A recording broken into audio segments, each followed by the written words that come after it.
Chile ya beshe, hey, mebubu muti sa bebe.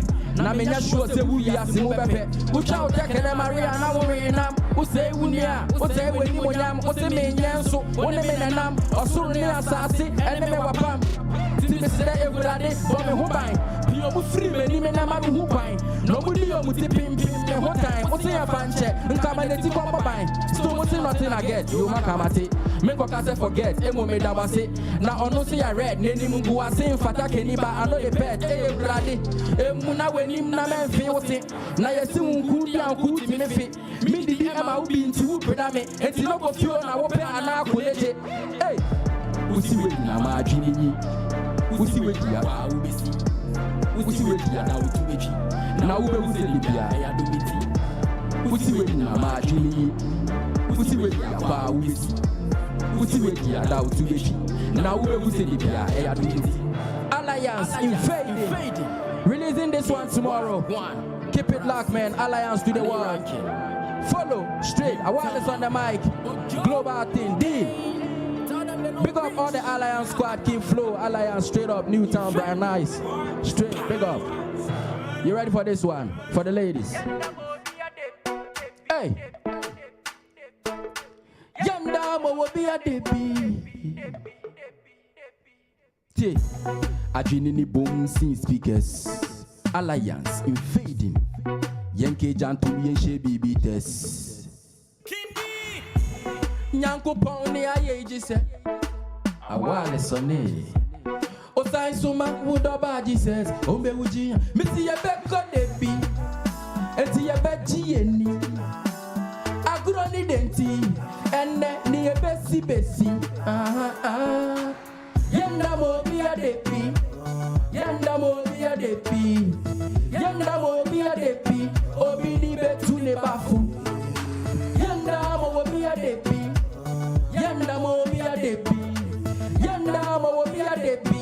Obi di betu ne bafu. Listen, tie, it not be safe from the Betsy way. Control bar, where can no play. Men your door, you for Jawule. Call the Queen's men and cancel. Tia. Ni womni say, Opini girlie, ye will be so gay. Pass me men pass on a we de share. Na heavenly one tombi here, inti woni penya. Obi dana go be su debia. Na go be benya kwanya bebia. Ma wenin da ho. Yenya brise koto moja. Yanda mo be a depi. Yanda mo be a depi. Yanda mo be a depi. Obi di betu ne bafu. Yanda mo be a depi. Yanda mo be a depi. Yanda mo be a depi. Obi di betu ne bafu. Tie. Anke we asi mo bin shobi. Ma wo bin surechi. Kakra ye bedi. Inti obi modimbo yo obi ehi. Nya ube ye bi anipa beka. Inti na ye de katuka. Sune ya di patu pa. Ote matola. Tie. Brahma yenka wom. Not to focus ye lie wom. Adia ya de what wom. Arasta for Yanda mo be a depi. Yanda mo be a depi. Yanda mo be a depi. Obi di betu ne bafu. Yanda mo be a depi. Yanda mo be a depi. Yanda mo be a depi. Obi di betu ne bafu. Hey, yabana yaba. Yabru dada. Ti, yebe ye dede. Yebe ye dede. And yebe ye. Yo, big up yourself, Alliance Straight. This is a new tune out, man. Check out the video on YouTube. Awa Yanda Straight representing Awale Sonne. It's a Citi TV thing. Big deal. Straight. Well, Dexter. Boss man. Yeah. Good music. Thank you very much. All right, so how long have you been doing this for? Yeah, I've been doing this for a decade now. Yeah, since 2010 when I was discovered through TV3 Talented Kids. Okay. And I've been in the system for a while now. So. Okay, I see. What are some of the things that inspire your music? Yeah, sometimes through the adversities, like what I go through and what the person I'm looking up to. Mostly I listen to Sakyi and this Nigerian artists, like this good artists like Ice Prince. Okay. They inspire me a lot to, do great music out there. Okay. I know that you've released a new song recently. Yeah, I've released a new song titled Yenda after a song I recorded with Famille. That song also did great. Equiapim Polo. Okay. Yeah, that song is also out there doing very well, very, very well. And I released Yenda 2 weeks ago, and it's doing amazingly good. Okay. Yeah. Tell us a little bit about Equiapim Polo. What's that about? Yeah, Equiapim Polo is a hip life song I recorded with Famille. It was a creativity derived from when you go to Equiapim, Kwehu, and those kind of areas, they have this food they eat, Equiapim Polo. One time I went to play a show there. That was the first time I tried the polo. The polo. And it tastes nice. I'm like, yo, this thing they be. Equiapim Polo, wow, this thing they be. So I decided to connect it with our own Equiapim Polo, to kind of do something creative, for the people out there. And it's really making sense. I mean, because me di Equiapim Polo, people's mind are like, hey, then I'll pass up but it's good. You take it as it is. All right. So where can people get your music? Yeah, my music is on YouTube. When you go to digital platforms like AudioMac, Twitter, Spotify, AudioMac, Spotify, Deezer. They are all there. They are on Deezer, and when you go to YouTube as well, you can stream my music. And, and have a feel of me. And where can people follow you? Yeah, you can follow me on Instagram. _Dexter. _Dexter. When you go to Twitter, it's on it. Yeah, Dexter. Yeah, Dexter. Okay. And when you go to Twitter as well, it's _GH, but the name comes at Dexter. Okay. That's the name of my Twitter. The handle. Yeah, and on Facebook to Awal Mohammed. When you follow, you see my picture over there. In a white caddies. Yeah. All right. You can follow so that we interfere and interact more. Wonderful. Well, we'll hear more from Awal Dexter a little later on. But the show continues in just a moment. Apiorkor is looking like $1.2 million. No. Apiorkor. Good morning. Hi, and you're welcome to Breakfast Daily right here on Citi TV. My name is Apiorkor, and do remember that the show is live not just here on this station, but on DSTV channel 363 and on GoTV channel 182. We've just heard from Awal, and Kweku had a very interesting conversation with him, but there's so much more to come this morning. We'll be doing our news roundup shortly. We have the news review ahead of us. We have the consumer tech segment, and then, of course, Hello, Mr. President, where we get the authorities who are responsible for every aspect of your life as a citizen of Ghana to answer the questions that you have for them and address the issues that you have as well. All right, so let's take the quote of the day. Every morning we start the show with a quote, and we have one for you this morning as well. Yes, we do. And the quote of the day today comes from Albert Einstein. Says, a person who never made a mistake never tried anything new. A person who never made a mistake, it's only because they never tried anything new. It's as simple as that. And rightly so. Yeah, rightly so. Every time you try something new,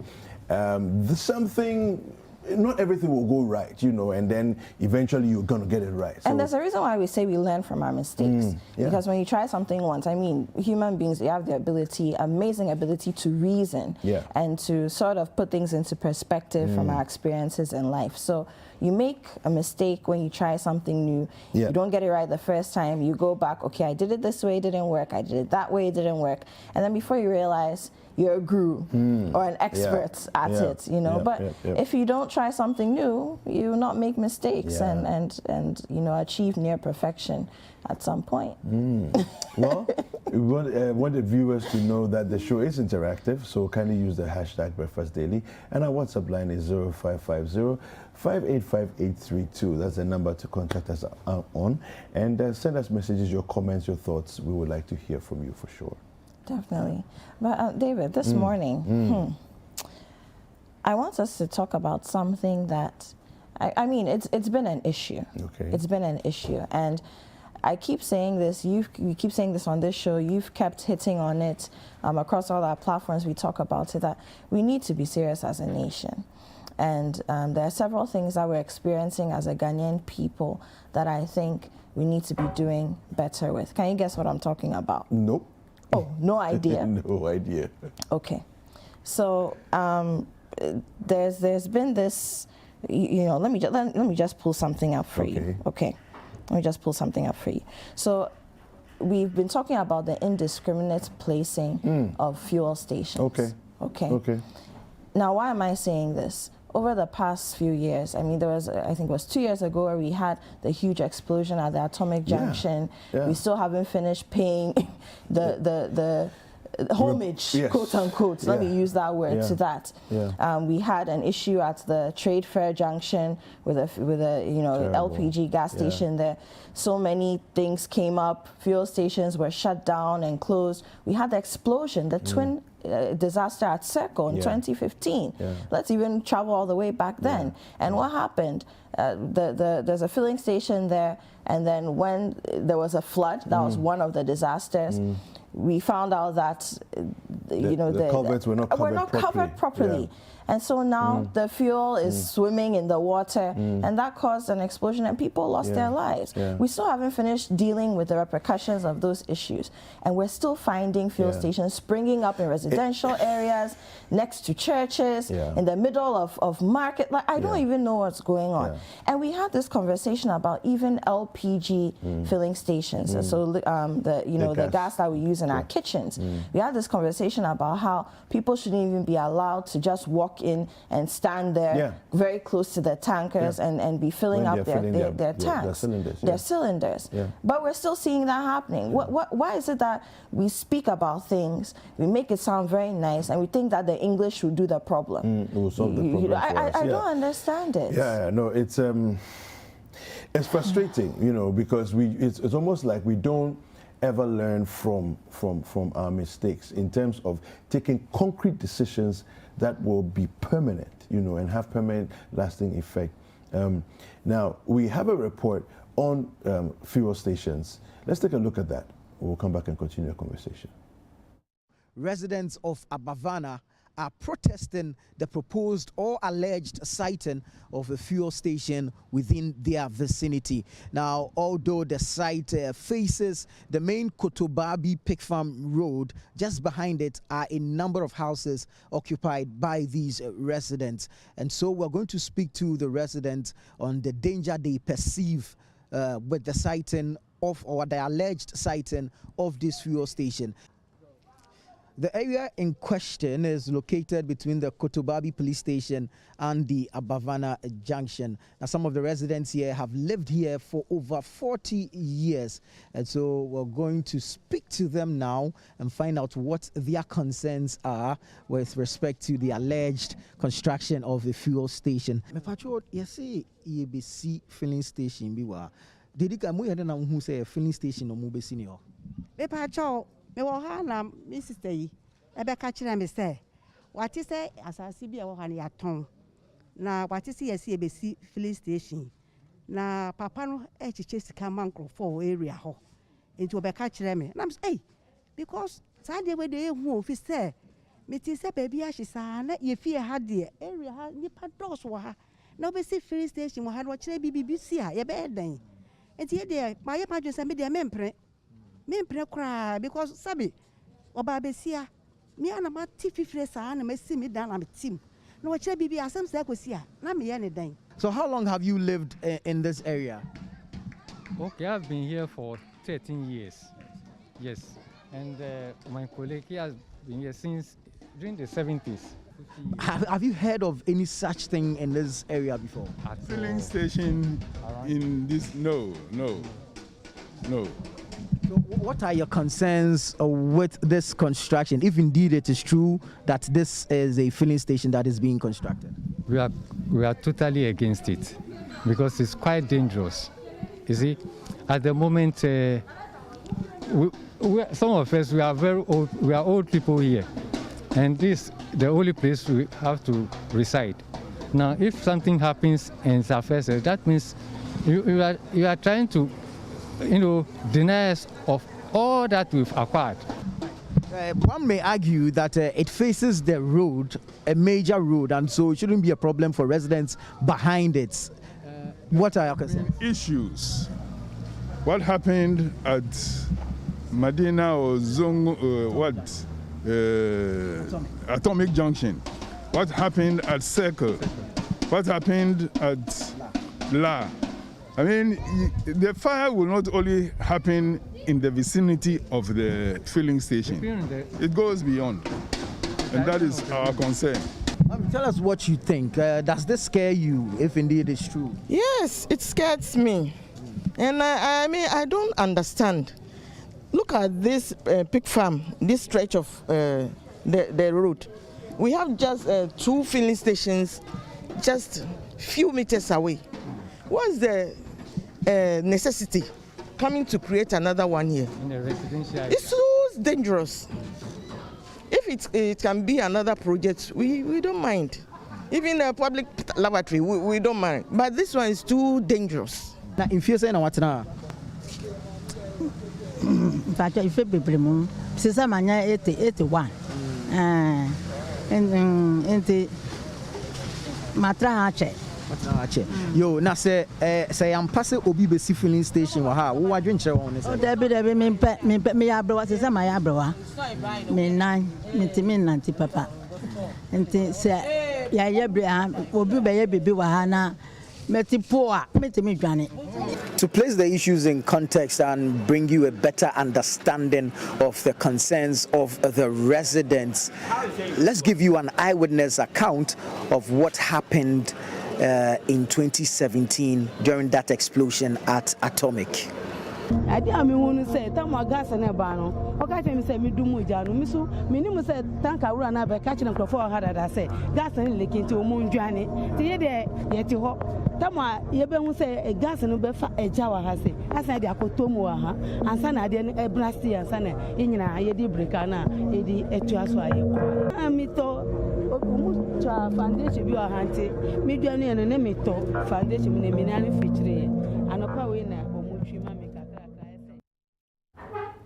So those are residents of Kutubabi here in Accra, Ghana, complaining about the fact that 2 fuel stations are being set up very closely to each other, and they are concerned because we've seen, again, I'll go back to this, we've seen situations in this country, in Ghana, in Accra, where fuel stations have not done due maintenance, due diligence, and people have lost their lives because of explosions and other similar disasters. Yeah. David. Yeah, you know, you saw the remnants of the ghastly explosion that took place at Atomic, and I think that, you know, one of the things that sometimes people argue about is, you know, we travel abroad and you see that there are gas stations, you know, filling stations in communities and so on, and so it's like we can do the same here. But the basic principle involved in all of this, and this is why everybody is up in arms when you come into a community and set up, is because we don't inspect.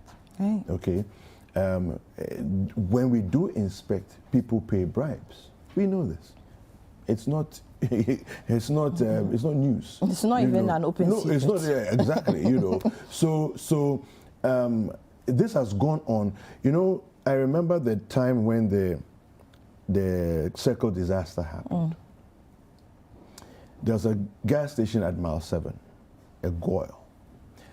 I remember there were trucks, Caterpillar, you know, vehicles, and that moved in and started to dismantle the gas station. Within maybe 48 hours, they had sort of, you know, cordoned it off. All right. And the destruction had stopped. They had stopped pulling it down. It was so you could see it sitting there, partly damaged, because they were trying to pull it down. And then they stopped pulling it down. It had been cordoned off for a few weeks, maybe a couple of months. And before we realized, back on track. It was open. Business was booming. Nice and fresh. I mean, I'm not going to mention these 2 filling stations I'm going to talk about, but in proper residential areas, okay? Now, in the first instance, the owner of the filling station was told that maintenance had not been done for a while. And first of all, I'm thinking, okay, so the people who are supposed to be checking this thing, why are you now saying this? Because this filling station has been there since the late 90s. Okay. When, you know, I mean, I became very familiar with the community in that time. Now you go and say that, fine, you haven't been doing the maintenance the way you should, so we need to shut you down for a while so that we can, you know, bring you up to speed, make sure everybody is safe. But guess what?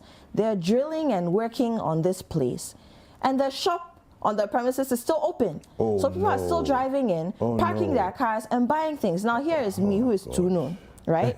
So I walk and I start asking questions. They had security throw me out. Are you serious? Oh yes. Wow. Oh yes. You're sure you still don't want to mention that? No, no. That's a story for another day. Then the next one. Similar situation to what you described happened at Mile 7.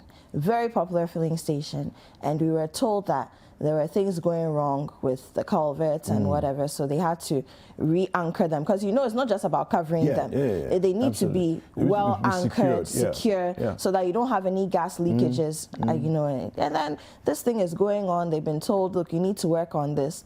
Same thing, we saw work happening. They said, oh, we've closed the place down. Within a week, they were back in business and still working on the site. Wow. So I ask myself, really, what do we want as a country? Because if the people are supposed to know better, and in both cases, the owners of these filling stations are very enlightened people, I'd like to believe, people who are supposed to know better, but they have access to people in power, access to people who have money, access to people who run policy. And so it's really just as simple as making a phone call and making sure that they don't lose business for a few days or a few months. But do we value life? Or we value money more than life? Yeah, I really don't understand. No, and then you referenced how things are done abroad. Look, so let's use the US for example, because I'm very familiar with that terrain. There are a lot of filling stations where you go and you're allowed to, what they say, pump your own gas. Yes, you pump your own gas. So you go in, but I mean, the protocol you have to go through. But then there are also states where it is illegal to pump your own gas. Oh, I see. You must work with the station service attendant. Because they feel that somebody who has been trained and is licensed to pump gas should be doing it. So you walk in there or you drive in there, that person is the one who tells you, make sure your ignition is switched off, make sure your cell phone is off, because there are all those protocols that you're supposed to follow, right? And then after you've done your transaction, then you move. There's even a way that you have to exit the filling station, so you're not driving over. So those of you who don't know what the culverts are, you know, there are those round things with the metal coverings. They are sort of raised. You're not supposed to drive over them because there's gas down there. Those are outlets and inlets for the petrol that we're talking about. So there's even a way that you have to drive out, drive in, to make sure you're not driving. I've seen people park on them in filling stations in Ghana. Yes, it happens. It happens. Anyway, I mean, we can go on this issue for days, you know. I think it's just the issue of responsibility, and you know, those who are in charge, make sure you do the right things. It's very important. That's it. Yeah. And kudos to the residents of Kotobabi who are standing up for their rights, because it is your right to be safe. It is your right to be safe. And if you feel that the authorities are not doing what they're supposed to do, or there's someone in your community who's compromising your safety, you have every right to stand up and speak up against it. So kudos to you in Kotobabi, and we're right behind you. Yes, we have a news roundup now. And our news roundup is coming from the Bono region, and Sapon Infum is speaking to us from the Bono region. Let's listen to it. Regional news roundup from the Brong regional capital, Sunyani. My name is Michael Sapon Infum. Former President John Mahama has called off his 4-day campaign to the Bono region, 2 days into the tour, to attend to what he describes as electoral injustice related to the voter exhibition exercise. Former President John Mahama disclosed this whilst addressing members of the Ghana National Association of Garages in Sunyani as part of his 4-day tour of the Bono region. According to President Mahama, his outfit has been made aware of anomalies in the ongoing Electoral Commission's voters exhibition exercise, a situation he describes as surprising. He alleges incompetence on the part of the Electoral Commission for supervising what he calls a mess. President Mahama urged the international community to come on board to ensure that there's free, fair and peaceful elections in December. Before cutting short his campaign tour, he had visited Inchira, Subinsu, Wenchi, Debebi, Brohaini, Badu and Odumasi. In another news, local cashew processors in the Bono region are calling for more support from government to enable them sustain and also expand their work. They made the appeal during the third session of master training for cashew experts along the value chain. It was organized by Cashew in collaboration with the African Cashew Alliance and the Ministry of Food and Agriculture. The Bono region is a hub of cashew production. The Bono region is a hub for cashew production. They made the appeal during the third session of the master training program for cashew experts along the value chain. It was organized by Cashew in collaboration with the African Cashew Alliance and the Ministry of Food and Agriculture. The Bono region is a hub for cashew produce, hence the concern of the farmers to have such issues.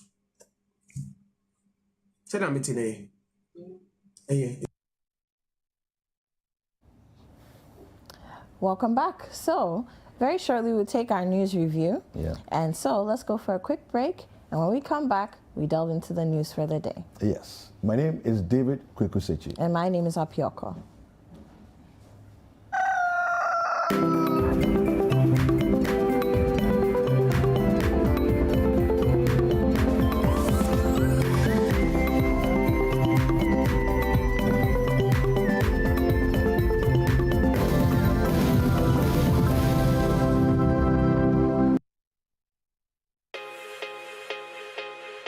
There is no promise we cannot keep.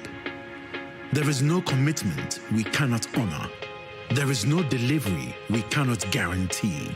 There is only one Bethel Logistics Company Limited, a licensed international freight forwarding and clearing agent, a trusted global brand with an extensive network for the movement of air freight and ocean freight worldwide. We are the trusted name for road freight into Western and Northern Africa.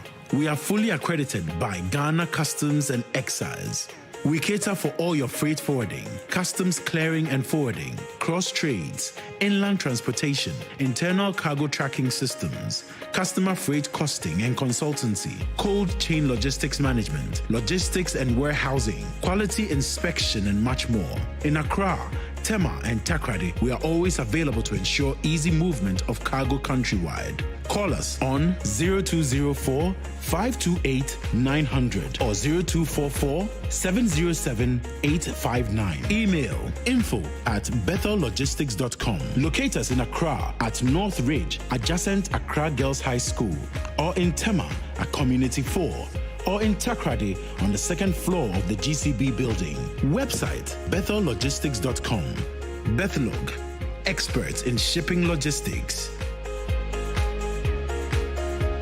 Equinfi Juice Factory is a 1D1F initiative funded by Ghana Exim Bank. Each juice brand, Equinfi Fruit Juice, is made from fresh pineapple and its quality is impeccable. All raw materials used in its production are purchased here in Ghana. The entire value chain has helped the community prosper by creating jobs for many Ghanaians, from farming, distribution, and retail. Due to its great taste and brand promotion, Equinfi Juice is available in supermarkets and shops all over Ghana. And just like Equinfi Juice Factory, there are other factories set up across the country under the 1D1F initiative in areas such as shea production, poultry, pharmaceuticals, sweet potatoes, avocado, tomatoes, mangoes, and more local businesses which are creating jobs and expected revenue. At Ghana Exim Bank, we call this the Made in Ghana 4P: produce, promote, purchase, and prosper. If as a people we believe in the Ghana beyond aid, then let's prosper as a nation by producing, promoting, and purchasing our own products. Let's support Made in Ghana and let's take Made in Ghana to the world. One district, one factory. Ghana at work. Ghana Exim Bank, facilitating Ghana's international trade.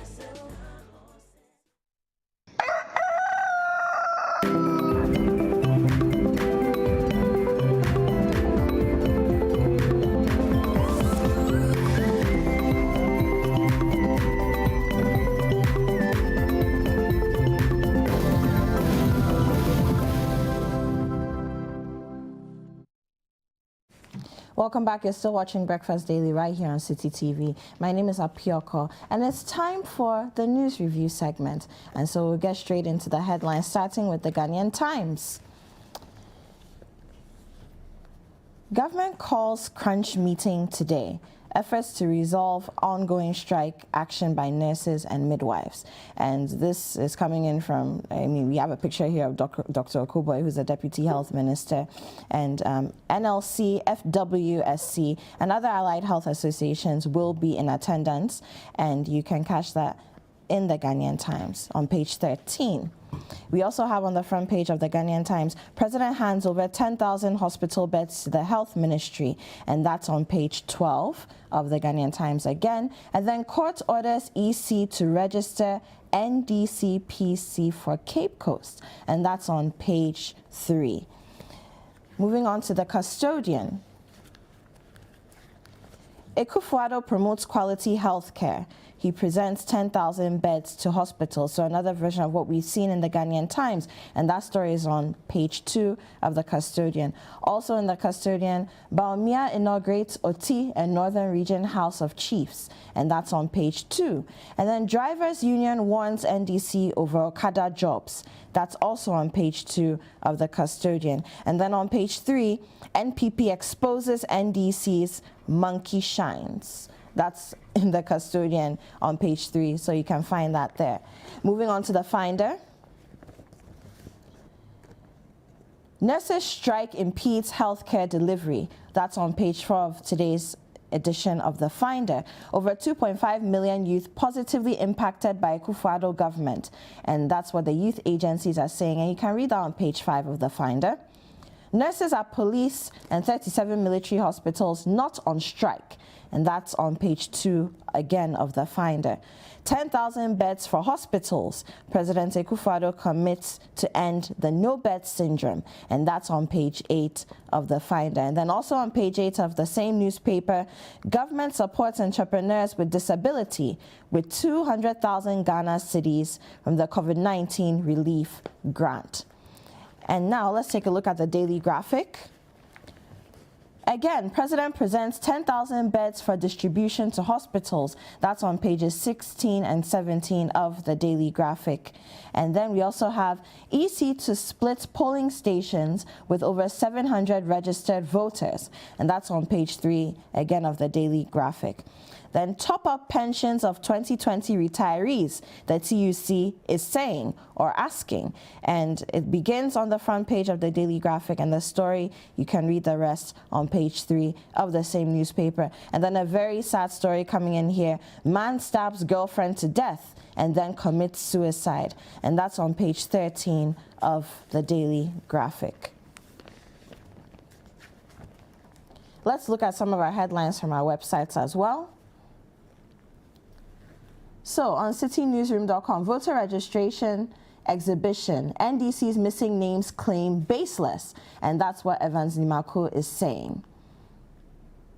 Intervene to fix Ghana's electoral mess, Mahama appeals to international bodies. Government committed to addressing grievances of striking nurses, and this is coming in from Okuboy, still on citinewsroom.com. NDC has data on omitted names in register, Efria Ankara claims. Incompetence of current EC legendary, and that is what our former president Mahama is saying. Let's move to citybusinessnews.com. Exhaust all legal options before embarking on strike, a labor analyst says to workers.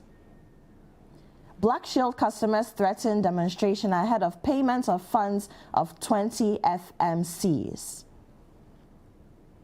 And fruit retailers lament drop in sales after initial coronavirus-induced boom. Ex-staff of GCNet hint of industrial action over non-payment of exit packages, still on citybusinessnews.com. Delta Airlines resumes Accra to New York JFK service, effective from September 25th, which is this Friday. To myjoyonline.com. Errors in new voters register normal. The EC justifies anomalies. And so for more news, of course, visit citynewsroom.com, and you get everything there and more. And then, of course, citybusinessnews.com as well for your comprehensive business news. And now I'd like us to move on to today's special topics for the segment. And I have two guests here with me. I'll start by introducing the lady who is sitting on my right-hand side. And she's in the person of Loratu Musasaka. She's no stranger to the show. And she's a national communications team member for the National Patriotic Party, the NPP. New Patriotic Party, the NPP. Good morning, Loratu. How are you doing? I'm fine, thank you. Good, you're welcome. Thank you. Okay, so good morning to Jifa. I finally see her in flesh and blood. Loratu, let's get on to the topics for today. And let's start from, again, we're in an election year, so we can't run away from the election conversations. But before then, you mentioned Jifa earlier. Jifa Tega is here. She's a national communications team member for the NDC. Good morning, Jifa. Good morning, dear. How are you doing? I'm well. How you are you look like too? you're very well, thank you. Okay, so Loratu, I'll start with you. Yes. The 2020 election is looming. I mean, people are saying Corona is over, but we know it's still with us. But I mean, that being said, we're getting into the motions of campaigns and everything in between as far as the 2020 general elections are concerned. Now, we've heard that the former President Mahama has cut his Bono region tour short because he's very unhappy with what he's found with the voters register. So I'm going to start with you. What are your opinions on that before I go to Jifa? That's interesting. And before I even go on, this morning the Vice President will be inaugurating the Savannah Region House of Chiefs, and it's a very proud moment for me, for someone who hails from that region.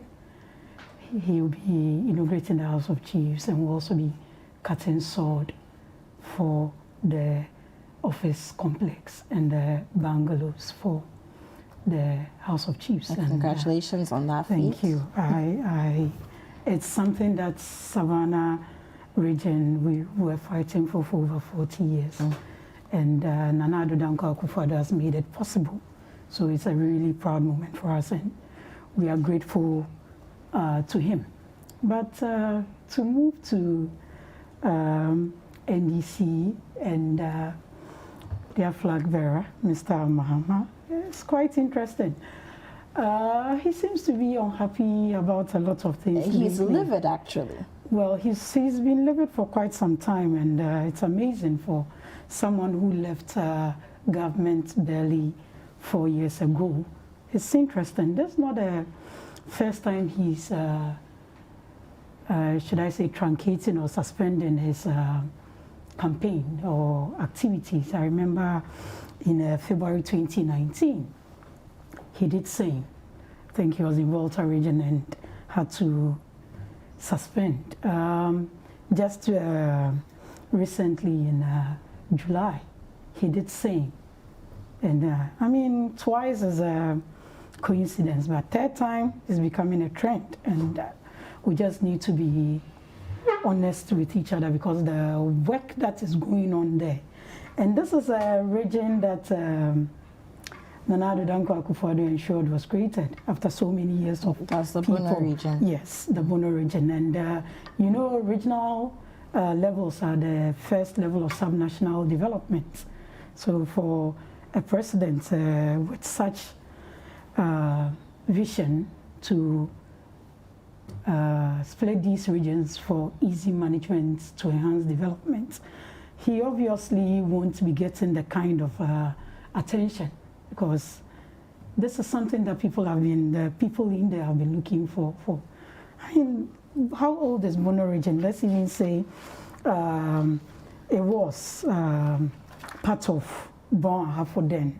And I have some affinity with that area because I was born in Ahafo. So, but in a space of 3.5 years going on to 4 years, Bono region alone has 817 projects. This one can be checked real time on the delivery tracker that was launched by the Vice President. 418 of that completed, 399 of that ongoing.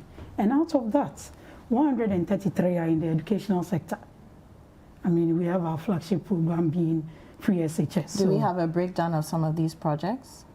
That's what I'm giving you. 133 in the educational sector, 43 in health, 23 roads, 128 in water and sanitation. Okay, so and these can be verified so on the delivery. We're looking at schools, I'm guessing. Schools, you know, hospitals for health. Introduction of free SHS, you know, the numbers increased tremendously, and we needed to up the facilities in there. So if it's a dining hall that needs building, if it's an assembly hall, classroom blocks, they are all over the country with the Ministry of Education leading the way with GES and GET Fund. I mean, for a region that the president left barely a week ago, I remember when he went to cut salt for accident and emergency center at Doma Presbyterian Hospital. And I want to, I don't want to, some of these things you don't paraphrase for them to lose the potency of the message. So I would like to read out what the Presby moderator said, because it was anchored, and you are Christians, it was anchored on John, he said John chapter 10, verse 10. Since you are Christians, you do a better job of understanding that. But that was what the Presby moderators encouraging words to His Excellency the President. I'll get it. Okay, but so I mean, the fundamental thing is, he went, checked, inspected road construction works. I mean, some of these roads have been there decades. And one profound thing he said at the Bono House of Chiefs, Bono Region House of Chiefs, was when he said there was 100% increase in the quarterly budgetary support to traditional councils and houses of chiefs, which is remarkable. Okay. And there's also a 3.5 million support for completion of new headquarters office for House of Chiefs. You get it. So if Mr. Mahama goes into such a region, he obviously won't be getting the kind of support he's getting. And to avoid any embarrassment, he will just have to bow out with an excuse. Okay, so you're of the opinion that what he's saying about the missing names in the voters register in the Bono region is just a decoy? Well, you've put it nicely, because, I mean, what's the issue with missing names? The EC has said emphatically that is nothing for us to create a storm in a teacup. Those who don't have their names, and I don't know whether NDC and their flag bearer are aware that there's an inclusion policy. When you go to the polling center or the exhibition center with your card, and it's verified to be a card issued by the EC, your name will be included. Why are we not talking about those who have done multiple registration? Why are we not talking about those they put in from other nationalities to register? Right?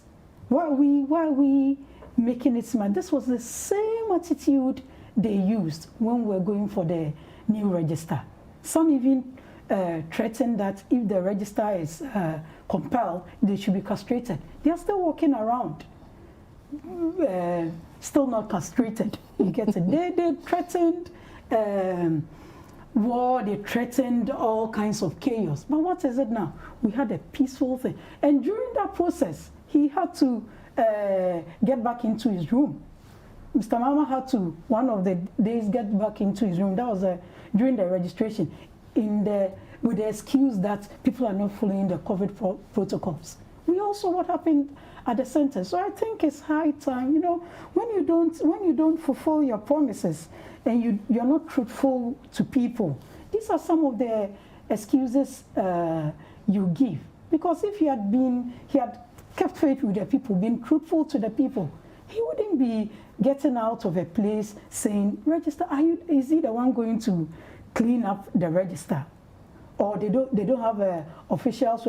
They have a director of elections who is always running press conferences day in, day out, saying things that nobody understands. So what is he coming to do? Okay, I think he needs to just focus on the fact that Nana Addo Dankwa Akufo-Addo has done tremendously well, apart from the infrastructure projects, apart from the health projects, apart from the roads and all that. We all know the impact that Free SHS is making. Free SHS has touched every house in this country, across the 16 regions. Planting for food and jobs, especially in a place like Bono, where farming and agro-business is one of their mainstays. We all know what the ambulances are doing, right? We all know what 1D, 1F projects are doing. There's a tomato processing factory in there. They are all kinds of industries. We are moving, and then let me get you what the moderator said. Because okay, you have a minute to wrap up. Yes, he said, and I'm quoting because I don't want to lose the essence of it. And that's the moderator of the General Assembly of Presbyterian Church of Ghana, Right Reverend Professor Obriyeboa Mante. He said, and I'm quoting word for word, "Your Excellency, all I want to say is I like your passion and be focused. You are doing for me what God will have us do. Hospitals, schools, things that will better the life of people, like John chapter 10, verse 10. And Jesus said, I came that you will have life and have more abundantly. May your passion be followed by this scripture verse. Be courageous and know that God will bless you. I know you. I know you, who you are, and I know where your heart is. May God bless the passion of your heart." If these words are told the president, who is leading the nation in the direction that he should head, you obviously can't stay in that same region when you go there telling stories. And especially when the capital of Bono region was the same place that we had masses of DKM supporters who wailed. Some died. And he himself, Mr. Mahama, admitted this in the 2016 State of the Nation address, that because of lack of supervision by Bank of Ghana, the banks were in crisis. Okay, Loretta, and these people are being paid. I'll come back to you. I'm going to move on to Jifa for now. Jifa, good morning again. Good morning.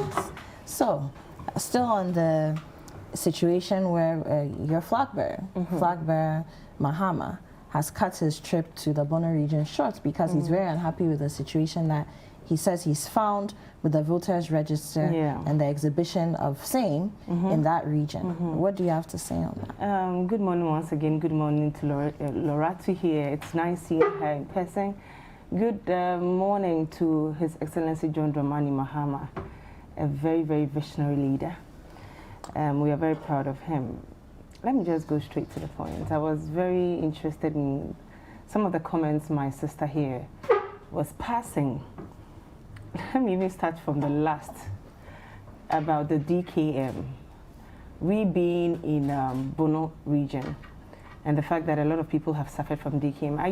I am amazed when people in NPP talk about DKM when they haven't been able to sort the people out yet, and Men's Good has killed ×5 or even ×10 of what DKM ever did. I am not justifying anything.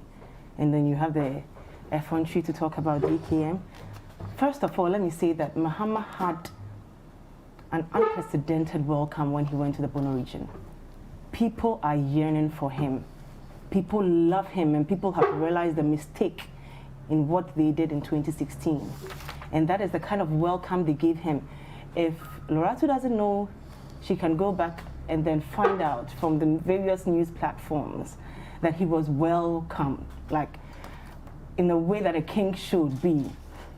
And the campaign was going on very smoothly until he had to cut it out for a very, very good reason. And my dear, we are not ending that campaign in Bono region. We are saying that because of an urgent matter, we need to come and address something here in Accra. And then we'll come back and continue. And of course, the people are just understanding. They understand that this is a very serious issue because it has happened over there before. I don't even, Loretta didn't even mention or should I say, touch on the actual irregularities that went on in the voter exhibition. My dear, it's bad. You have places like in the Upper West region where, I have just a short list here. I just want to mention one, where you have a total number of about 403 registered and number of missing registrants to about 389. And the EC is telling me that it is normal. When I was a younger girl, I remember very clearly that when it's a time for voter exhibition, what we do, or should I say the kind of irregularities that we face are maybe wrongly spelled names, and that there are just only a few, when I say very few cases of missing names, because after all, there was a total tally of the number of registrants in every constituency, every polling station, every district, every region, and nationally. So if these lists, or should I say the entire exhibition is being put in place, it's supposed to tally with what we collated. You don't come and tell me one polling station has over 400 missing names and then that is the norm of the day. It just doesn't make sense. Chief, I just want to find out, in your research after this situation has arisen, have you discovered that this is unprecedented in terms of the numbers of names that are missing? Is this the first time that we've had as many as 400 from what you found? From as many as 400 in a particular polling station, that is not what I'm referring to. I am talking about together as a constituency, you understand? And if in one constituency we have about 400 names each for every polling station, how many does that make it? Even if it's 10. Oh, and yes, and the figure that I just mentioned, there are several of that in there. So this is not the first time that we have probably recorded that number in a particular polling station, but nationwide. And let me just add it emphatically that these seem to be happening a lot in NDC strongholds. And it's so pathetic. I wish I could have even given them so that they posted this for our viewers to see. But over here, we have about, I have about 15 polling stations, and not less than 12 of them have over 400 missing names out of less than 500 total registrants in a polling station. So this is the first time, yes, I'm answering the question directly, this is the first time we have seen this gross number of missing names, and looks like it's very deliberate. And secondly, I realized yesterday I was in my room, and then my youth organizer, I am also the communication officer of a constituency, so my youth organizer called me and told me that there were a lot of names that were, should I say, ID cards that were being replaced. And that he had even gone to my mother to check, and my mother had to replace her. So he knows those, he knows some of those who need to, you know, come in for new ID cards. But what about those he doesn't know? And I am wondering what explanation the EC is given for this, because when she came out, she only came to say that it's normal to see missing names. But if we are replacing ID cards that were just given about how many weeks ago, and the political parties were not informed at all, we have no explanation as to what is wrong with the old ID cards. I mean, how do I trust this EC in the first place? And yes, we've had trust issues with the EC. We predicted her incompetence at a very gross rate, but yes, it was as if we were just nagging. You do this and there is no information whatsoever. I don't see why I shouldn't read meanings into this. I don't see what better explanation that the EC is bringing out to this. So the level of incompetence that the EC is showing, trust me, it only goes to tell, or should I say inform, the level of double incompetence of the person who appointed her, which is His Excellency Nana Akufo-Addo.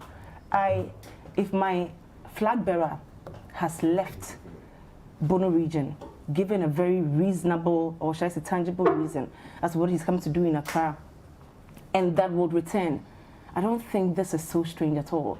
I think he needs to just get down here, because these issues are not supposed to be taken for granted. We are supposed to take a very keen look at them, because we are smelling foul play in what the EC is doing. She hasn't been transparent with us from day one. We are done with the voter registration exercise, and we are exhibiting, should I say, the names, or should I say the voters, and we cannot find numerous numbers of names. In Ashaiman, a whole parliamentary candidate, in fact, an MP's name was missing.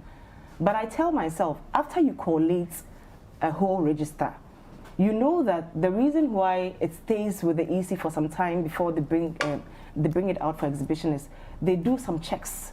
That is the normal thing.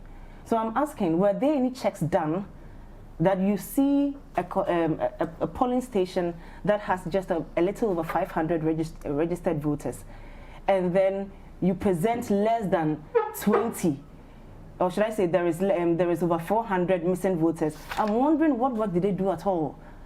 If this is not deliberate, then they should allow me to say it is grossly incompetent. Okay. At all. Chifa, not to cut you, but so Apiorkor, who is, of course, your party, the NDC's Director of Elections, yeah. Yes. We have a story, and I'll just breeze through it, where he says that you have data, the NDC has data, and he said this on Eyewitness News on 97.3 Citi FM yesterday. He says the NDC has concrete data to prove that all the instances of, because I mean Bono region is one instance. We've spoken about that Shaman MP saying that his name is not in the register. Your constituency across the board. There have been complaints from your party, and it's clear that your party believes that's a deliberate attempt to omit names of NDC, especially NDC card-bearing members. But we'll go for a break, and when we come back, I want to continue with you and just talk to you about some of the data that Mr. Ankra believes that you have in your possession. We do. And then we'll delve into that. So please, let's go for a short break. You're still watching Breakfast Daily on Citi TV, where again, we're live on DSTV channel 363, Go TV channel 182. We'll go for a break, and when we come back, the news review continues.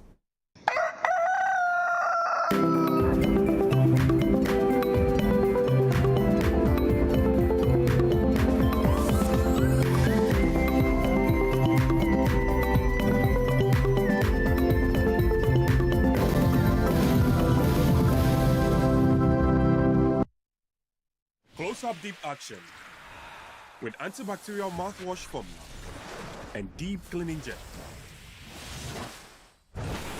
Close-up deep action. Enjoy long-lasting fresh breath.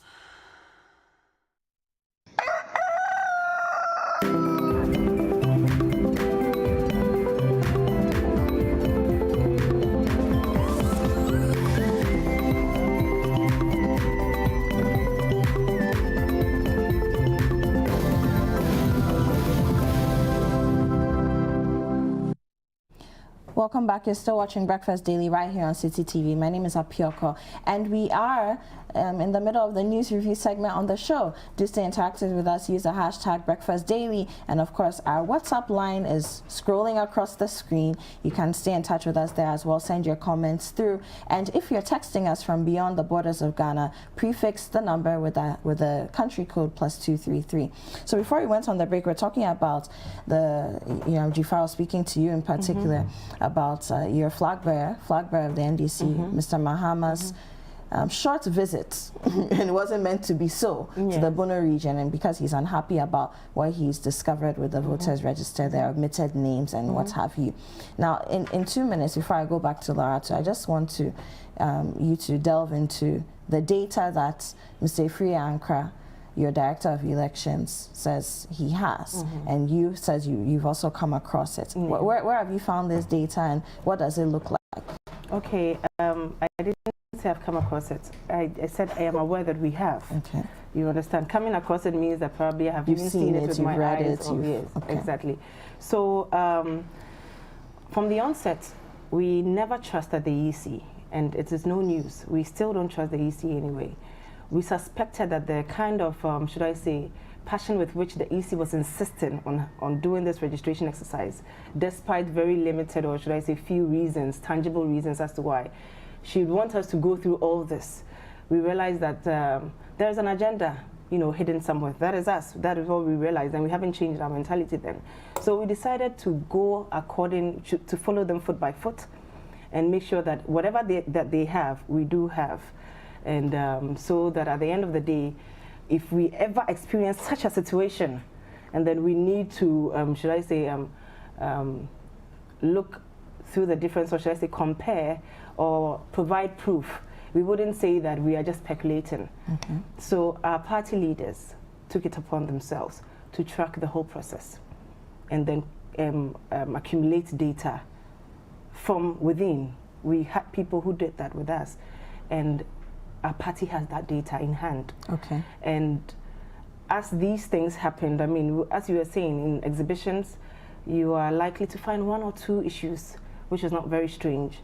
A few missing names is reasonable, but not to this extent. So when it happened this way, before even Mahama decided to come to Accra, or should I say to cut short his visit, a free Yankra and a few people sat down, you know, the professionals, those who were in charge of collating everything, and compared and then realized that no matter how it is, and I've given you just about 2 examples, no matter how it is, this doesn't look like it's just, you know, a normal mistake. This looks deliberate. And as I said, consistently, we have realized that it is within our strongholds. I am waiting for us to hear regions in Ashanti, or should I say constituencies or polling stations in Ashanti region that has recorded high numbers of missing names like these. We haven't seen any of that. You realize it's in the northern region, it's in the Volta region, part of the Volta region, and you know, selected constituencies or polling stations that are known to be strongholds of the NDC, like Ashaiman, for instance. Okay. So it's not for mere talk when we say that we have the data. We have the data, and our people, our flag bearer, including our running mate, have come down from their trip, and we are going to work on this. I will not be able to give you the exact plans that we have ahead of, because they are now coming and it hasn't been communicated to the public yet. But we intend to take this very seriously. Okay. And it's no joke at all. I prefer the EC coming out to give reasons and to probably accept that they have flawed, rather than to tell us that these are mere mistakes, because it hasn't happened before. If it has happened before, today, Loratu would have been telling me or reading history to me that it happened in 2016 and the numbers were these and the numbers were that. But of course, she came here without any of such. That tells you that there is nothing to compare when it comes about things like these happening. So let me just say that, once again, in our country here, when we started talking about the EC, everyone heard what we had to say, and she kept proving to us that what we were saying was right. The NPP have an agenda towards the 2020 elections because they know that they have failed the masses. They have failed the people to the core, and they are trying to use foul means.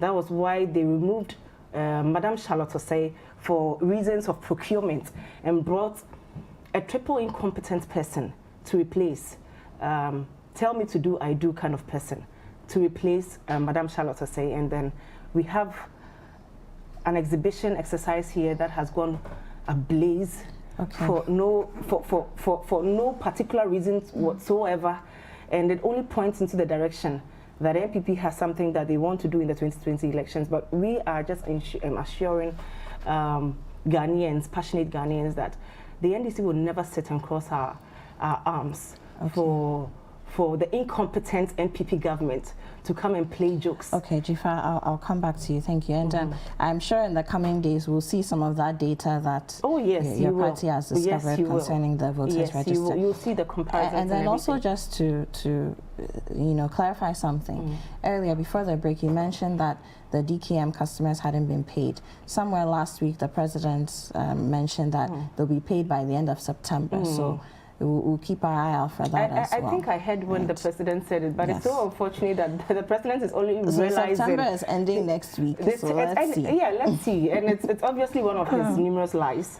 All right. So, Loratu, I'd like you to react to just 2 minutes before we move on to our next. If you give me 2 minutes, that's a bit... Before we move on to our next topic. It's interesting and just amazing listening to an NDC person use the word incompetent, when they are the epitome of incompetence. Gross incompetence. Gross. I added gross. No, Jifa, please. You don't even know the purpose of what an exhibition is supposed to do.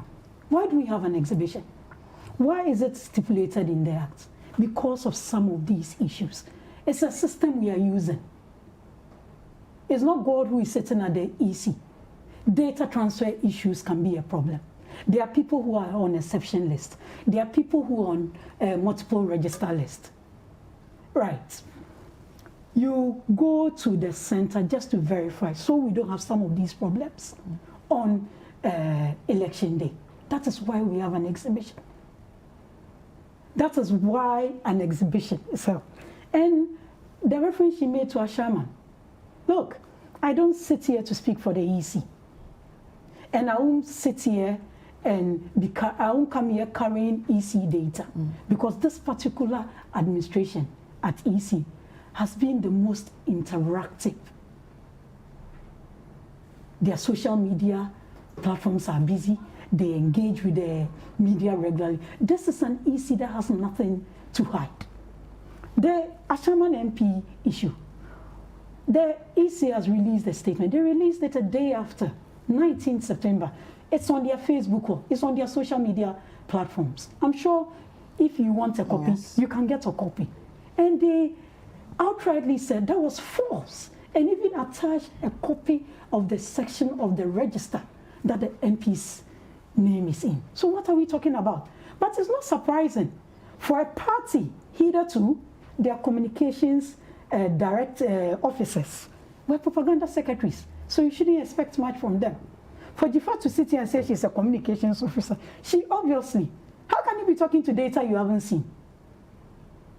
You just sit down and conjecture, and you think Ghanaians should be amazed and applaud you because it's data someone says they've seen. Where is the data? This is a party that cannot tell us what they did from 2012 to 2016 if we haven't taken Mr. Mohammed's time as a president. But they have the audacity to put up a website to mark the MPP's good works. We have a delivery tracker that is giving real-time authentication to what they do. Where is this? Okay. You sit down there and throw falsehood. You know what? The NDC should know that Ghana has moved on. And for a party that believes in the analog way of doing things, we believe in the digital way of doing things. So they shouldn't sit down. Now people get information by the second. And that is what they should know. Those days they used to go to the villages and tell lies. And the people will hear the news, the real news, a week after are gone. So they should watch the inaccurate and incompetent. Really? So Lorato, so when NDC is the description of incompetence says in the coming days, we'll have access to some of that data that Mr. Apiorkor says you won't get it. Have. So you won't get it. Let's look out for that. The EC has debunked it. Have they come back? Please, let's move on to our next topic. So our next topic, Employment Ministry urges nurses to halt and resume dialogue. And I'll just read through a story we have on citynewsroom.com very briefly. So Employment Ministry urges nurses to halt strike and resume dialogue. The Ministry of Employment and Labor Relations wants the striking nurses and midwives to immediately call off the industrial action and avail themselves for negotiations to continue. In an interview with Citi News, a Deputy Minister for Employment and Labor Relations, Bright Reku Broby, noted that the government has set tomorrow, which is actually today, for the return to the negotiation table with the aggrieved health personnel. He urged the Ghana Registered Nurses and Midwives Association, the GRNMA, to be patient as they demand improved conditions of service. The nurses, midwives, physician assistants, that's the PAs, then the anesthetists, the CRAs, in the public sector withdrew their services from Monday, September 21. These matters are not resolved by one ministry, so we need to sit down and look at it. It is not a one-off. That is why sometimes it takes time, Mr. Broby said. They must take government's word that we are so passionate about this team of workers and will be the last to see that they suffer, he assured. Mr. Broby further urged the nurses to consider the plight of nurses in rural areas who don't have the alternative of private health centers. The strike has left many patients stranded nationwide because of the absence of health personnel. When you go to the rural areas, this thing will hit them hard. When you go to the hinterland, where are they going? Meanwhile, labor analyst Senyor Ajabeng has also urged the striking nurses to dialogue to find a lasting solution to the challenges. They have to quickly call off the strike, respond to the court's order and injunction to call off the strike, go back to the negotiation table and use lawful process to compulsory arbitration, he advised. Mr. Ajabeng also warned that for casualties recorded while the industrial action was enforced, the executives can be held liable and our labor law provides that. So I'll start with you, Jifa, on this matter. Okay. Striking, it's not the first time we've seen something like this in the country, and for years on end, industrial strikes and particularly strikes in the health sector have happened. So what's your take on this? I like to think that I have just about, I think, 7 minutes, so let me use about 2 minutes to address a little bit of what Loratu said. Laura, it seems the MPP thinks they have their blood is redder than NDC, because when you mention incompetence, now they want to cry. That's what they want to do. But unfortunately, we have, or should I say fortunately or unfortunately, we had a tougher skin. This government is incompetent, grossly, let me mention it once, grossly incompetent, and I would not, in fact, Ghanaians have to prove, Ghanaians have seen that. I do not even have to convince anyone. And I heard them, Loratu, saying that this particular EC is very interactive and transparent, and my God, this EC transparent, the worst I have ever seen. At least in 2016, we had 21 days to resolve this issue. Today, we have 8 days. So as of now that His Excellency John Dramani Mahama is coming down for us to address issues, we have very few days to even address it well and to rectify these errors. We had 21. Previously, we had about, I think, over 11 days in, I think, 2012 or so. So when we talk about transparency and interactive, it is a big lie. She should give me other reasons, or should I say other scenarios where it proves that the EC is interactive and transparent in any case. Unfortunately, this whole thing is a mess. They should continue. We will do what we can. But let me just add that when you have a friend and you are visiting your friend, you're taking your friend home and you call your mother and you ask, Mom, is there food? And your mom says that there is food. You tell me you haven't seen it, so you think there is no food. My director of elections is telling me that we have data. And before he told me, I was aware that this was what was going on. We had made preparations to collate our own data because of circumstances like these. And you are telling me because I haven't seen it, so I should say it's a lie. I agreed with you that I have not seen it in any way. So it doesn't mean that the fact that I haven't seen it means that my director of elections is a liar or he's telling lies. Please, Loratu, we have it, we'll show you. Just take your time. Just like we are waiting for you to pay the DKM customers by the end of the month. You just take your time for us. And now let's go to the nurses and midwives. To the nurses and the midwives. This isn't the first time that we've had issues of demonstration, especially because there are very poor conditions that these people are working in. I just remember in 2016 the kind of promises that Bawumia and Nana Akufo-Addo, His Excellency Nana Akufo-Addo, promised the nurses. Juicy promises, in fact, as though they were almost in heaven. And today it's been 4 years. If you realize, demonstrations usually happen in the last year of elections because you promise you haven't gone with your promise, and then they want to teach you a lesson. The nurses want to teach His Excellency President Akufo-Addo a lesson that he has failed them. The conditions he promised that he was going to, settle for them to make their job better, or should I say their conditions, their working conditions better, have not come. I agree that there is an ejection and that they have to come back and sit to negotiate. But let's be honest, before someone goes on demonstration, they complain, they ask for negotiations. They sit down and complain that this is our problem, this is how we want you to solve it for us. They don't just stand up and want to embarrass the government and then go on demonstrations. But were they listened to? They weren't ever listened to. I'm just putting myself, I am not a nurse, but I have friends who are nurses and I have spoken to a few of them. I just want to put myself in the shoes of a civil servant or, a nurse, let's say, and then realize that we keep talking, but you keep calling our bluff. And then we go on demonstration, and now you're telling us to come back, sit down, start work, and then we can negotiate. Some people may have or almost lost their lives due to this strike just yesterday. I think you heard of such cases. And this is the extent to which nurses have to go before they are heard. I am saying that, Akufo-Addo, the over-juicy promises, or should I say the unrealistic promises are too many. Be real to the people. And when you promise at all, please do them. Do them, because these are the people that these nurses hold our lives, basically. They have complained a lot. You never listen to them. They've gone on a one-day demonstration because it has touched you so much.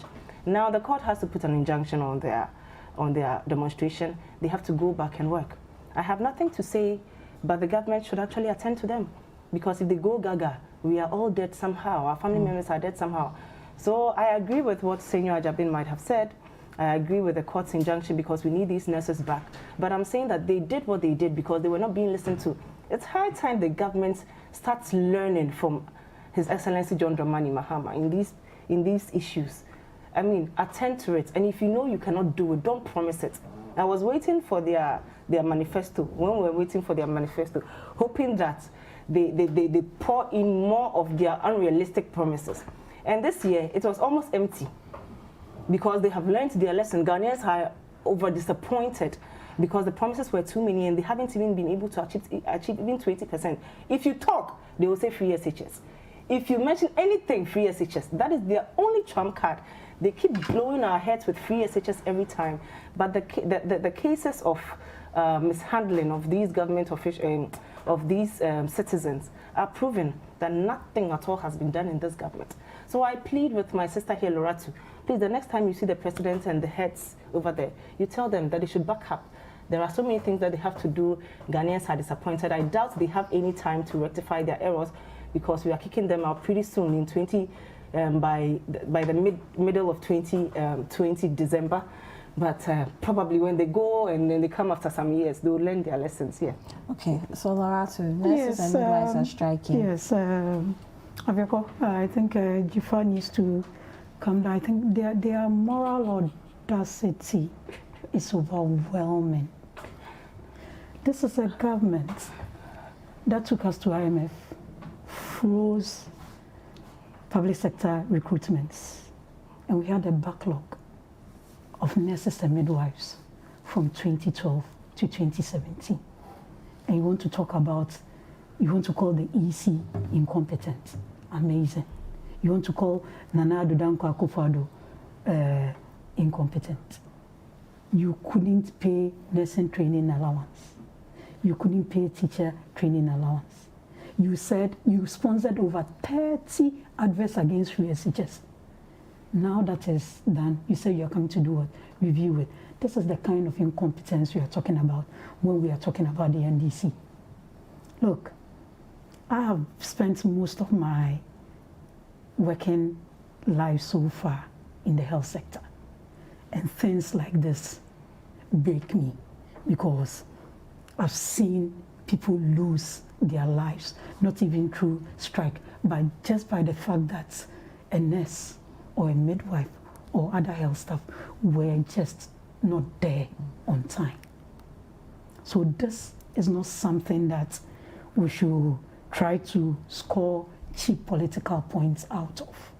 Look, our appeal to nurses and midwives and health assistants and all those involved in this, out of the goodwill His Excellency the President has shown, they should kindly go back to the negotiation table.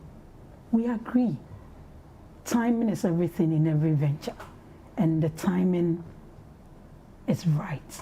But with all the good work they've done throughout this COVID era, is this how they want to end it? Unfortunately, we lost a nurse. I'm told the nurse was the first casualty due to this sit-down strike. And we pray he rests in peace, but we can't do this. Look, whatever they are demanding is due them. But this approach in this abnormal era of COVID, we appeal to them to go. We met a backlog of 2012 to 2016. Don't forget, from 2017 to date, nurses have still been trained. But we've cleared the backlog from 2012 to 2016. We are doing recruitments for the 2017 batch. This is a government with a president who cares for the people of this nation. And I'm reliably informed that 7 of the demands have been considered. Okay. So I'll just appeal. Yeah. I'll just appeal. I don't have the details, but I'm sure once they are going to the negotiating table today. I'm sure the full details will come. Look, this issue is not an issue for only Ministry of Health or Ghana Health Service. The Ministry of Finance comes in, Labor Relations comes in, other stakeholders come in. They should just, nobody is saying they are not supposed to demand for what is due them, but the approach is what we are appealing that they review, because we can't afford to lose more lives because of this. We are building a nation. We have a president who has shown goodwill. We have a president who is poised, has the vision to make sure that the lives of Ghanaians are better, and we can't add the losing of life. So I appeal to nurses and midwives, health assistants, all these people who are the main anchor of our health sector. Without these people, we have no health sector, because as against the public sector facilities and private sector facilities, even if you say we are relying on, what about my people in the Brong? What about my people in the villages in Savannah region, in Volta region, and all those things? They don't have private facilities. How will they get health care? These are the people we are talking about. We shouldn't draw innocent people into these things, let innocent people lose their lives because of this. They've been called to the negotiating table, and I appeal to them. We can't overemphasize this appeal, because one life lost is a big blow to this nation. We've shown goodwill. We've recruited over 54,000 nurses and midwives over the period that we've been in, and more is ongoing. The president showed goodwill and restored the nursing training allowance. So this is a president who cares. Okay. They should still go, they should please go back to the negotiating table. Loretta, I'm going to give you 3 minutes just to comment on our last topic. Okay. ASEPA is asking that the president should impeach Martin Amido, or they are saying they want to, they said Martin Amido is incompetent as a special prosecutor. And they're premising this on the fact that in their opinion, or from their findings, they're saying that over the last 30 months or so, not a single case has been completed by the Office of the Special Prosecutor. So what do you have to say to that? The Office of the Because it was during your government that the law was passed in November 2017. Yes. One of the major things that was promised was done. So they are, ASEPA is claiming that not a single case has That was a move in contributing to the fight against corruption. We needed to set up that office to go into investigate corruption-related issues in relation to the PPA Act, and also the Criminal Offences Code. I mean, for people who are politically exposed, private people who are involved in these things. I haven't really seen the full details of what ASEPA is saying, but as it ought to be, we live in a country of rule of law. That office, I mean, because of the vision the president had and his resolve to fight corruption, he took someone from the stock of opposition. That should even tell you that this is not someone who is in here to cover up anything. But with what ASEPA is saying, look, everybody has the right to express what they feel. And we live in a country of rule of law. They've sent their reports, which I haven't, I'm not really, I haven't gone into. I don't really know the full details. So I'll be quite measured in commenting on it. Once they've sent it to the attention of the president, I mean, you know, the special prosecutor can't just be removed like that. Of course not. I'm sure once they've sent the report to the president, being the person that he is and a serious advocate of rule of law, I'm sure he'll look at the merits of the issue and deal with it. Okay, thank you. Chifa, yes. Do you have anything to say on this issue? Yes, I think that they are very right. The special prosecutor should be removed with immediate effect. In fact, the president shouldn't have even waited for a group of people to, you know, send a petition for them to consider this. It's over 30 months. I remember in 2016, Akufo-Addo used to scream, corruption, corruption, corruption. Tell me the last time you heard him talking about corruption. Today, he has dived so much in corruption that corruption is not even an issue for him again. The special prosecutor that was brought, I remember the smiles on people's faces as though they were going to arrest about half of the NDC because they claimed that we were so corrupt, we had dealt in corrupt issues. And today, where are we? He hasn't even been able to complete a single case, and they are complaining of funds, which isn't true. And now the special prosecutor is complaining that people are not, should I say, the government officials aren't helping him with information and whatnot, nagging here and there. And I am saying that NPP, His Excellency President Akufo-Addo, who used to scream corruption, at least in Mohammed's time, if someone went wrong, we took the person off without even any explanation. I remember Victoria Hammer, as little as saying something over a phone, recorded by her driver, was enough for us to, evict the person, or should I say, dismiss her from her position. But today, you have someone who is now called the clearing agent, clears all corruption-related issues. And special prosecutor seated in government for over 30 months and hasn't completed a single case, and is being paid all the time. So it's not reasonable. Now their first term has ended, and he has done absolutely nothing. So this is a waste of taxpayers' money. He should either resign or they should take him off. It's as simple as that. Whoever justifies this, it's only the NPP who justify this. But even with that, there are some people who would prefer to remain silent because obviously this is not a justifiable case. Okay, so we're ending it there. Interesting coming from NDC. Well, ladies, it's been a wonderful segment. I'm going to wrap this up now. So, any final comments? Well, 20 seconds, 20 seconds. Well, the use of incompetent by GFA is quite amazing. I sit here and I'm wondering if they understand what incompetence means. And we are talking about corruption. This is a government that is leading the digital agenda, making sure, the GOG Pay platform. Now, most of our services are done online. How best can you fight corruption with that? The Office of the Special Prosecutor has been set. You may have issues with his approach to doing things, but that is commitment to fighting corruption. Why should you be shouting about something that you have said? When they allowed your 20 seconds is up. Oh. This is a president who has never and ever. How can you even say the president is a clearinghouse? When the same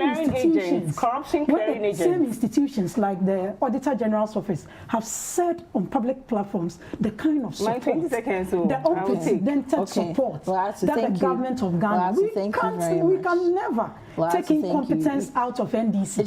We can never. NDC is an epitome. Quickly, go ahead. Saying that this government is saying that they are the digital COVID-19 digital tracker. Ask me who has ever used it or how it helped COVID-19. It doesn't mean it doesn't exist. How it helped COVID-19. Lies. So how to only spend our money? It's a big lie. I said they are corrupt. Let me say grossly corrupt. And Akufo-Addo is a corruption clearing agent. He has proven it several times, and I won't change it. As I said, it seems that our blood is green and theirs are red. When they were screaming corruption, we never spoke. But today, if you say one word of corruption or you just mention corruption once, they want to cry. They will just be, jittery and crying. No. They are corrupt grossly. Okay. Thank you, ladies. So I've had on the segment today, news review segment of Breakfast Daily, Jifa Tega. She's a national communications team member of the NDC, and Loratu Musa Saka, a national communications team member for the MPP. And neither of these ladies is a stranger to this show. Very grateful for having them here this morning. And we'll take a break, but when we come back, Consumer Tech segment is up, and we'll go back to a topic that we did with Philip Ashong a few weeks ago, and David was the one who hosted that segment, so look out for it. We'll be right back.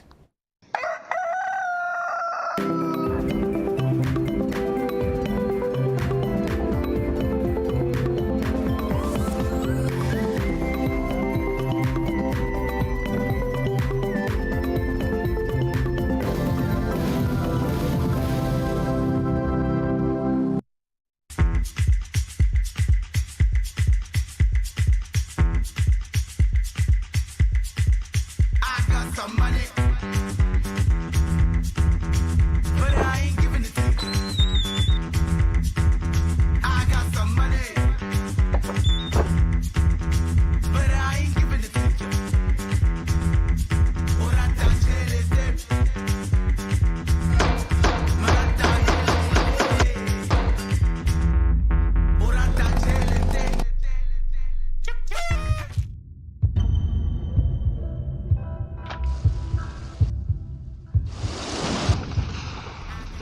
There is nothing as hard as a diamond. For buildings with superior strength that withstand all weather conditions, Diamond Cement should be your preferred choice. Locate Diamond Cement nationwide with factories in Aflao, Takrady and Bupe. Diamond Cement, as hard as a diamond. Pepsodent introduces charcoal and lemon essence. The unique combination of natural essences whitens teeth naturally for you and family because every smile matters. That planet. The world is impossible without time.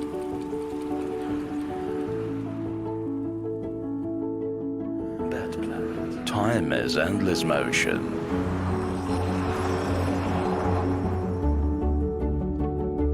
Make time work for you.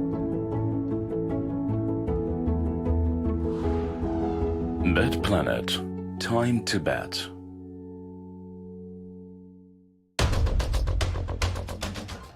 That's kind of cynical. I mean, because I'm not sure that all that we have done have necessarily been to the benefit of middle class or wealthy people. So we will get to that. Tune in to The Point of View this and every Monday and Wednesday at 9 p.m. as I, Bernard Avile, get the right guests, ask them relevant questions on issues that matter to you. When MBB came, because they were not putting money in the sinking fund. They were not putting money in the sinking fund. Yes. That's why this curve is going up. The money was going to the sinking fund, but it was not being applied to debt. I think that there's a lot of apocryphal conspiracy theories. Yeah. Around, and it's not different from 5G causes coronavirus, COVID-19 and things like that. So there's been this long-term held belief that somehow there are some people that have planned that they will bust hundreds of thousands of people to come and change Ghanaian electoral outcome. There is no evidence for it. There is absolutely no evidence for it. I am saying that we have very professional herbalists in this country whose capacity I know because I've tried it. But also there are quack ones within them. And the earlier we weed them out, the better for us. Remember, The Point of View is live every Monday and Wednesday at 9 p.m. only on Citi TV. The Point of View is powered by Airtel Tigo. Have you heard that Airtel Tigo calls from 5 a.m. to 10 a.m. and Airtel Tigo money transfers are now free on new SIMs? Now you know. Airtel Tigo. Life is simple. And Lydia Contraceptive. With Lydia, you truly decide.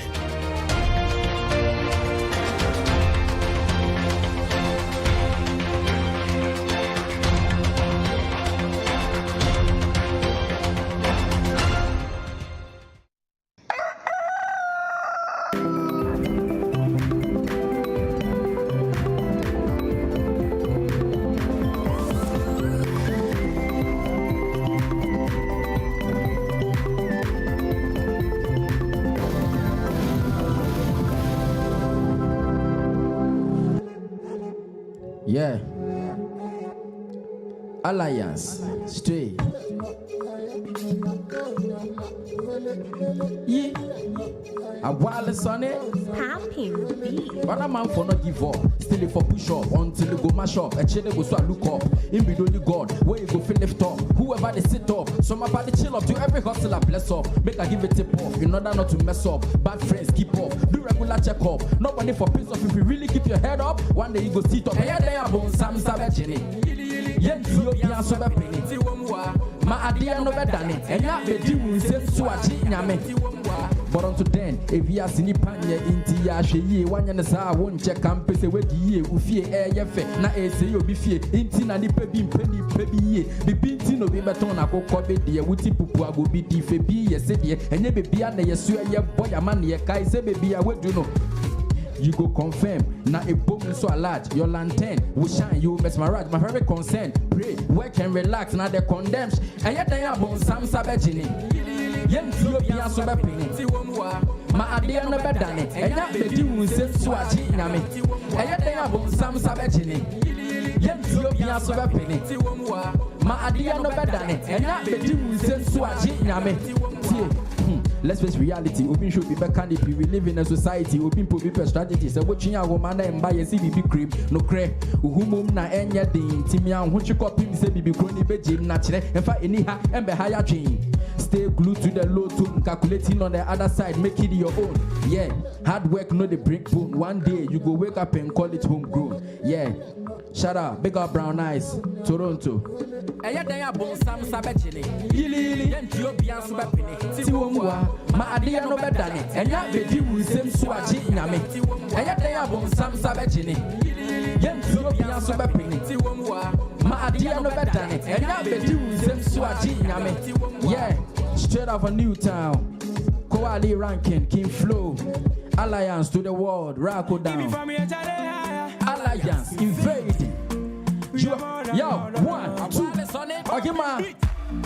Nyamiache wadie, your skin color ide bibi keke. Niye kuwe chini na ase menyante yasie. Twinta wana waya de shepe. Mibisa wasene yasi ufide kuyapim. Enye ufida wesi ode jiyapim. Samini kurasi achi. Metu entinya vim na meshiabu ya mase mininina. Yasi eduyani bi jinsuwa eya eye. Ema utimi siye bi edi chen ope.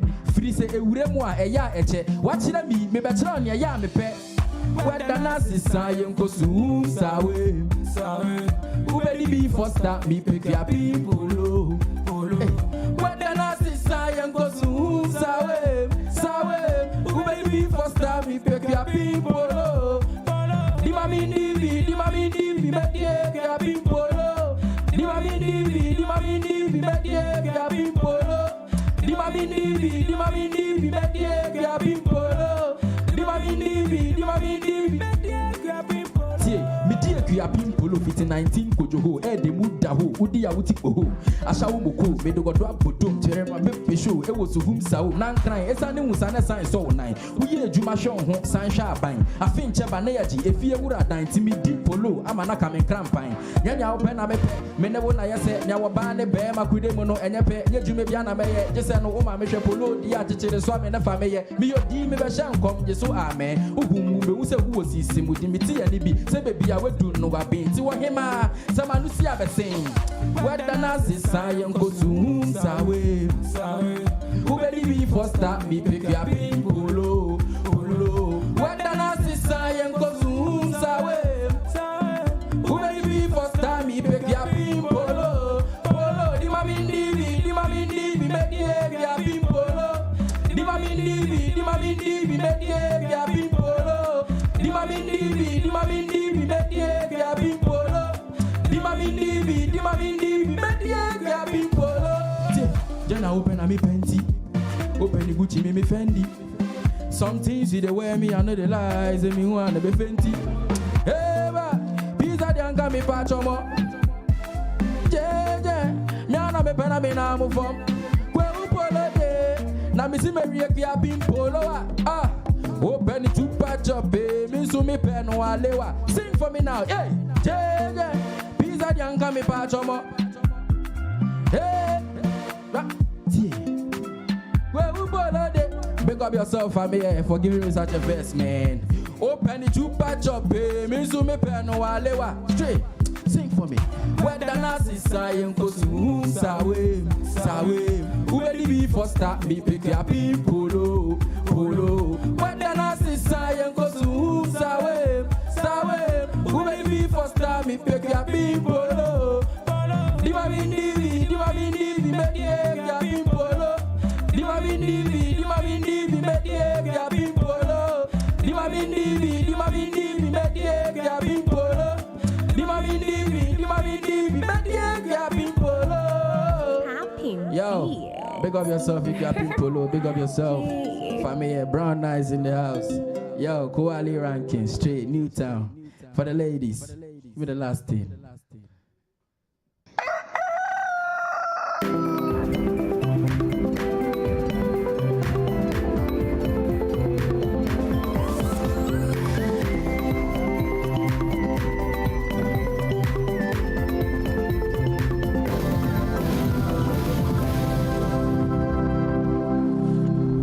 It's time for us to talk consumer tech.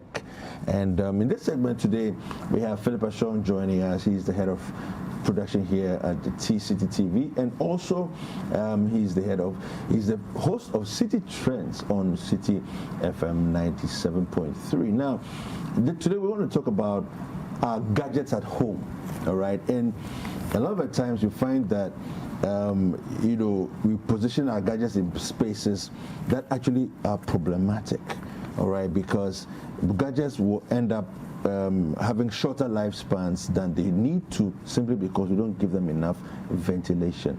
Let's talk about this morning. Good morning, Philip. Good morning. How are you? I'm very well, thank you. How are you? Fantastic. I'm really good. Nice. Yeah. Nice. So I mean, like you said, there are a number of gadgets that, if you're at home, if you're working from home, or if you cast your mind back to your home, there are a number of gadgets that are around your house that typically are supposed to be very well ventilated in order to ensure that they perform optimally.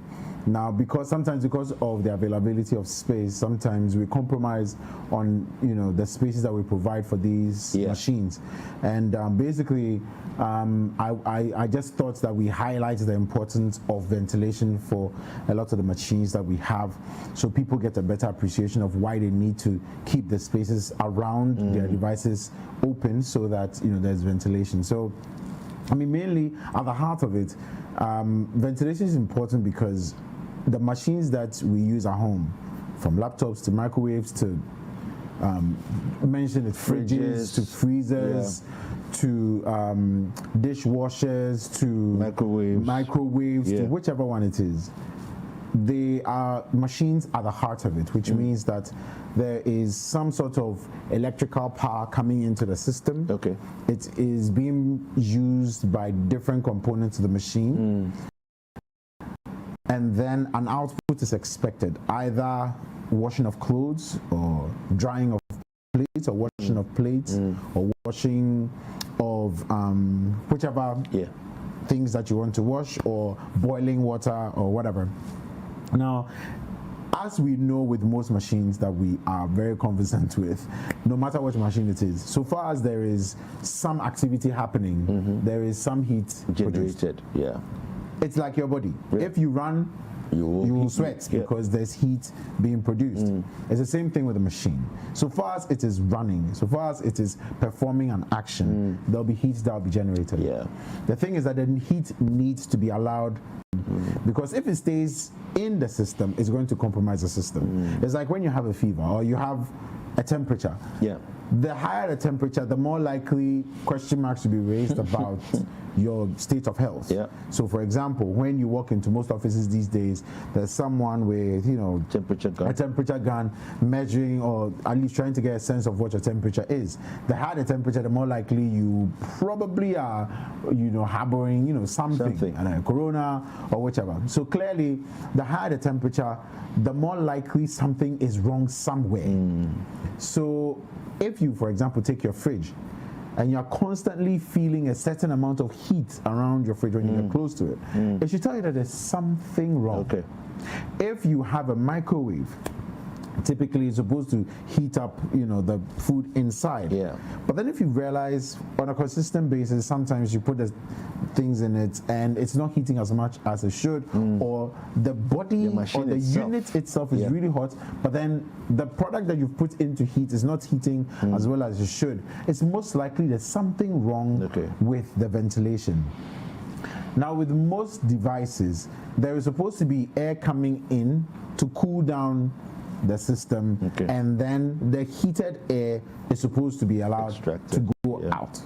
So basically, that is how it works. So, an example is in a kitchen, you put an extractor somewhere in the kitchen, so that when you are cooking, it doesn't become too hot inside. So you can just switch, just hit a switch, and then the ventilator opens or the extractor opens, and then the hot air is taken out. Now, as the hot air is being taken out, at least you have a window that is allowing cool air to come in to cool the area. If you don't have these in place, that's why it's not very advisable for you to, for example, cook in an enclosed space without any windows, because there's going to be a lot of heat obviously generated in that space. So the across board, but its application is different depending on the device that you are going to be engaged with. Let's start off with everybody's little favorite, a freezer or a fridge. Okay. So you have a fridge at home. Typically, you put a fridge in some corner. Almost everybody, for some reason, enjoys putting their fridge in some corner. Like it always has to be in a corner. Now, the problem here is, if it's in a corner, where is the cold air going to come from? And if it's in a corner, where is the hot air going to escape to? So these are just fridges that I'm sure some of you have at home. Some of them obviously high end, some of them not. But then in order for all those things inside a fridge to cool, and these are freezers as well. In order for them to cool, obviously there's a machine process happening around it. Now, if what's inside is supposed to cool, then the hot air is supposed to find its way out because there's an activity happening. So if you constantly put it in a very tight corner, what you're doing is you're actually reducing the ability of cold air in that sense coming in to cool down the temperature of the device. And it's very, very important that we do that. We allow at least some space. Most often than not, when you buy the device, for those of you who bought it, properly packaged, there's some instruction as to the distances. A lot of people don't pay attention to those distances, but at least a 2 meter distance between, for example, the wall and the back of the device, 2 meters on the sides, 2 meters on the front. It's good enough for air to, basically be allowed to circulate around the device. But then people are going to say that then it's sitting right there in the middle of the kitchen. That's inconvenient. I mean, 2 meters, some people talk, for example, about 25 millimeters. Some people talk about 50 millimeters, depending on the device that you're looking at. So, I mean, I would definitely go for at least 25 millimeters or 20 millimeters. At least have some space between a wall and the device. And the unit itself. That at least allows some air to basically some ventilation to happen. Because if the ventilation doesn't happen and you spend 2,000 cedis buying a brand new fridge and your feeling is that it's going to sit in the middle of the room and it won't be nice, well, you can still keep it in the corner. Just know that it won't do the work you want it to, or it will break down much sooner than you want it to. And really, nobody has a lot of money to be spending buying devices just because they didn't position it well. So that's one of the things. So that's it for the fridges and the freezers. Let's look at the washing machines. Typically, people almost everybody has had this initial shock with their washing machine, especially when it's drying and it starts shaking. And like, if you have children, they might be very, very scared because they think the house is going to break down. Now, in order for it to do that, it's clearly a machine process. The drying it's clearly a machine process. If you've been around your washing machine, which hopefully has a dryer attached to it, and it is drying, you realize that there's a lot of heat that is generated through that process. All of that shaking doesn't happen just for any ordinary reason. It happens because there's a machine process and there's a lot of heat being produced. So typically what is advised is on the sides you have 25 millimeters of space on the sides. On the top, there should be at least 25 millimeters between the top of the device and any roof. And then on the back, where a lot of the tubing and everything is, you should have a minimum of 50 millimeters between the wall and then the back of the device. That is to allow all the tubing and everything, all the water that flows out, or the water that flows in, the space, the heat and everything. At least give a 50 millimeter gap between the back of the device and then the back of the wall.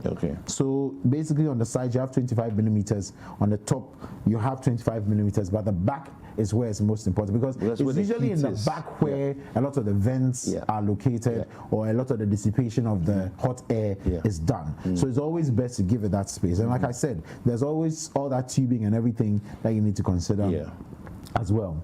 Let's look at one other thing. Most people have either desktops or laptops in their home. Now, if you have a desktop, you typically, yes, put this in some corner because of the power cable and the mouse that you connect and the keyboard. If you don't have a wireless one, usually you are forced to even give it space anyway. But then it's always recommended that you also give it space, because as most of you probably have been aware, especially if you are into gaming or your kids are into gaming on the laptop, during those processes there's a lot, you can hear a lot of sound, like all of a sudden the machine is almost like it's screaming or it's shouting. It's just because the machine is working a little harder than it typically does. What this means is that more heat is generally being produced because the CPU in the machine is being tasked to do so much more work, or the GPU, which is a graphic processor unit, is being forced to do a little more work than it's typically supposed to. So once you hear some of these sounds from your desktop, just know that this is the process that's happening. If you don't have air conditioning in your house, it's really advisable that you position your computer in a space where it can get easy access to ready ventilation. It's either close to a window or something like that, or at least in an open space such that the back of the desktop is not blocked, and the sides as well, depending on the sort of machine that you have. Some people have ventilation on the side and in the back. If you have it only in the back, that's fine. Just make sure there's enough space in the back to allow some cold air to come in and then the hot air to also be dissipated. Now, for those of you who use laptops on a regular basis, you have some of these devices which are made by different companies, which basically offers extra cooling. So you can see 3 fans in this setup. So you basically place a laptop on the device. It has a wire mesh of sorts, or a mesh of sorts on top of it, and then the fans are connected to it. Some of them, some of these devices basically are powered through the USB of the laptop. Some of them you can connect it to some other, So basically, the whole thinking is that a lot of the laptops that we use today have the ventilation on the underside of it, especially the air that's supposed to come out. So like I said, the principle is cool air is coming into the laptop, for example, cooling the system, and then the hot air is also going out. And so the underside of your laptop most likely is where all of this is happening. Some of the vents are also located on the sides of some of the vents are also located on the sides of the device. So this is the airflow coming in, the hot air moving out. That's what you need to concentrate on. So if you're going to get any device like we are just seeing on the screens there, you have to understand that that's the principle of it. You're supposed to allow hot air to go out and then cool air to come into the system to cool down the system. Now, if you do a lot of very high intensity processing, you are a graphic artist, you play video games and things like that, just know that some of these devices will actually do you a lot of good, especially if you're working on a laptop. You don't want your thighs to be burnt by the heat being produced. So it usually helps to get some of these things, especially for laptops. It's very, very helpful to get some of these coolers to just basically give the machine as much ventilation as possible. All right. So I think that the general principle here is, if people are to remember the numbers, is to think between 20 millimeters and 50 millimeters. 20 millimeters, 50 millimeters. 50 millimeters usually for the back of the device, 20 millimeters for the sides and then the top. Usually that's because the back is where a lot of the devices end up, placing their ventilators and the ducts where the air is supposed to pass. So usually it is advisable to have more space in the back of the device. If you have some vents on the sides as well, 25 millimeters just works just fine, but then at least 50 millimeters on the back of the device, you should be fine. Super. You should be good to go. Thank you, Philip. Always. Thank you, Philip. So Philip Ashong has been helping us to understand that. Make sure that you create enough space behind your machines, fridges, microwaves, washing machines, and so on, around 20 millimeters behind 50 millimeters, just so that your machines can last a bit longer. It's less stressful for them. All right, thank you very much. We'll be talking to Philip Ashong, who is the host of City Trends on Citi 97.3 FM and also the head of TV production here at Citi TV. All right, so that was our conversation with Philip Kofi Ashong. So those of you who have been suffocating your devices at home, make sure you give it some good ventilation so that they can last for a longer time. It's important. It's important. Yes, but we still have news roundup. That's right. And we're going to take a quick report from our correspondent in Tamale. Let's take a look. Good morning. Welcome to News Roundup from the Northern Region. My name is Daina Ngwan. Following the ongoing strike by nurses and midwives to press home their demand for improved conditions of service, scores of patients in the Northern Region have been left stranded at public hospitals. In the Northern Regional capital of Tamale, checks by Citi News at all public hospitals indicates deserted OPDs, among others, leaving patients helpless. For some patients who spoke to Citi News, they are left with no option but to resort to private hospitals to save their lives. They narrate incidences where doctors say they are unable to attend to them due to the strike by nurses, midwives, anesthetists, and physician assistants. The affected patients appealed to the government to immediately resolve the issues to ensure that the nurses return to work. The Tamale Teaching Hospital, which serves the northern part of the country, is the worst affected as patients are sent in and around their premises frustrated. The overlord of Dabong, Yana Abukari II, has been elected and duly sworn in as the president of the reconstituted Northern Regional House of Chiefs. The election and reconstitution of the Northern Regional House of Chiefs followed the creation of 2 new regions out of the former Northern Region. The reconstituted Regional House of Chiefs is made up of 23 members from the Damong Traditional Council and 9 members from the Nanung Traditional Council. Inaugurating the house, the Vice President, Dr. Mahamudu Bawumia, noted that in order to facilitate the speedy adjudication of chieftaincy disputes, the government, through the Ministry of Chieftaincy and Religious Affairs, will provide funds to facilitate the work of the Judicial Committee of the House. Yana Abukari II stood unopposed as he received an overwhelming endorsement from the reconstituted House to lead them. Residents of Koblimangu electoral area in the Tamale South constituency in the Northern Region are calling on authorities to get contractors back on site on an abandoned road project in the area. The road, which serves as the second ring road in the Tamale metropolis, connects Koblimangu to the Central Business District. The road was awarded on contract in 2011, but work has since stalled due to change of government, a situation the residents bemoaned. Residents say when it rains, they are unable to ply the road due to the deplorable nature. Business owners along the road complain of dust during the dry season. Residents are thus appealing on authorities to get contractors on site or face electoral consequences. Finally, in the Northern Region, residents of Shishagu in the Sanergu municipality want the assembly to provide them with waste containers to facilitate proper disposal of solid waste. Currently, residents are dumping refuse in the heart of the community, closer to a public toilet. Residents who stay near the refuse dump told Citi News, plastic materials from the dump fly into their homes, a situation that threatens their life. Children have also turned the dump site into a place of convenience. The chief and the people of the area want authorities to provide them with waste containers to avert a major health disaster. And that ends today's news roundup from the Northern Region. So that was our news roundup from the Northern Region. And do stay tuned for the rest of the week and beyond in the run-up to elections, and we'll be bringing you several news roundups so that you stay in tune with what's going on across constituencies across the country. We'll take a break, and when we come back, Hello, Mr. President comes your way.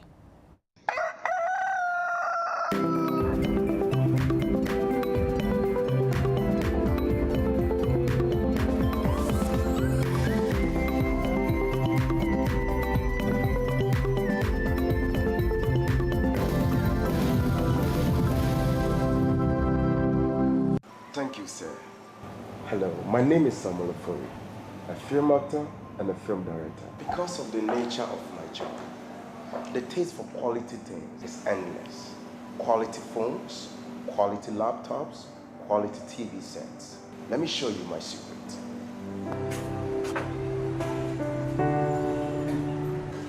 Here is Franco Trading Enterprise. My secret for quality laptops, quality phones, quality TV sets, accessories, come on, external hard drive, pen drive, name it. For bulk purchase and retails, come to Franco Trading Enterprise.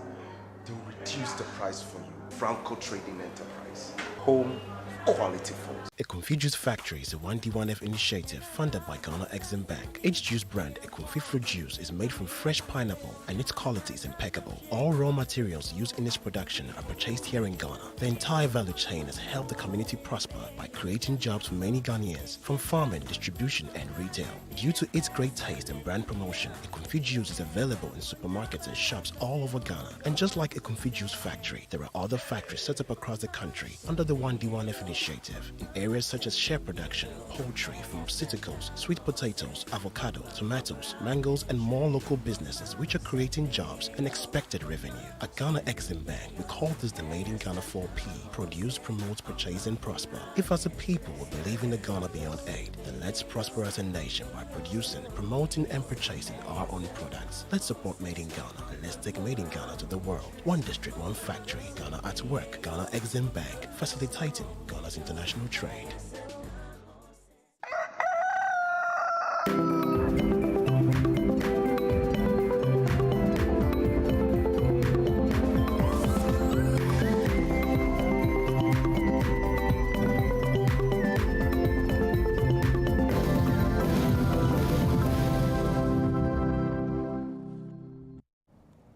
Welcome, and it's time for Hello, Mr. President.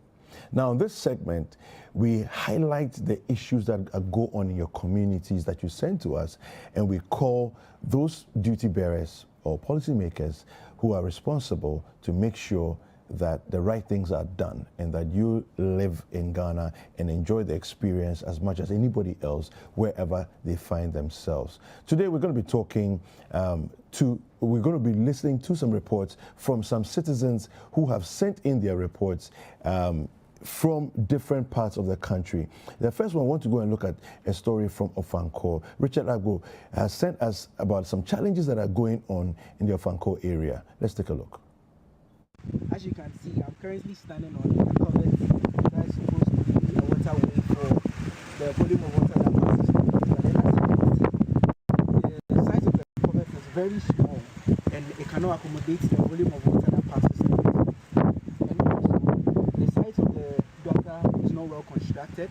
And when you look at the side of it too, there are sand, there's a lot of sand, which will eventually be washed back into the gutter when it rains heavily. And this is one of the causes of the flood.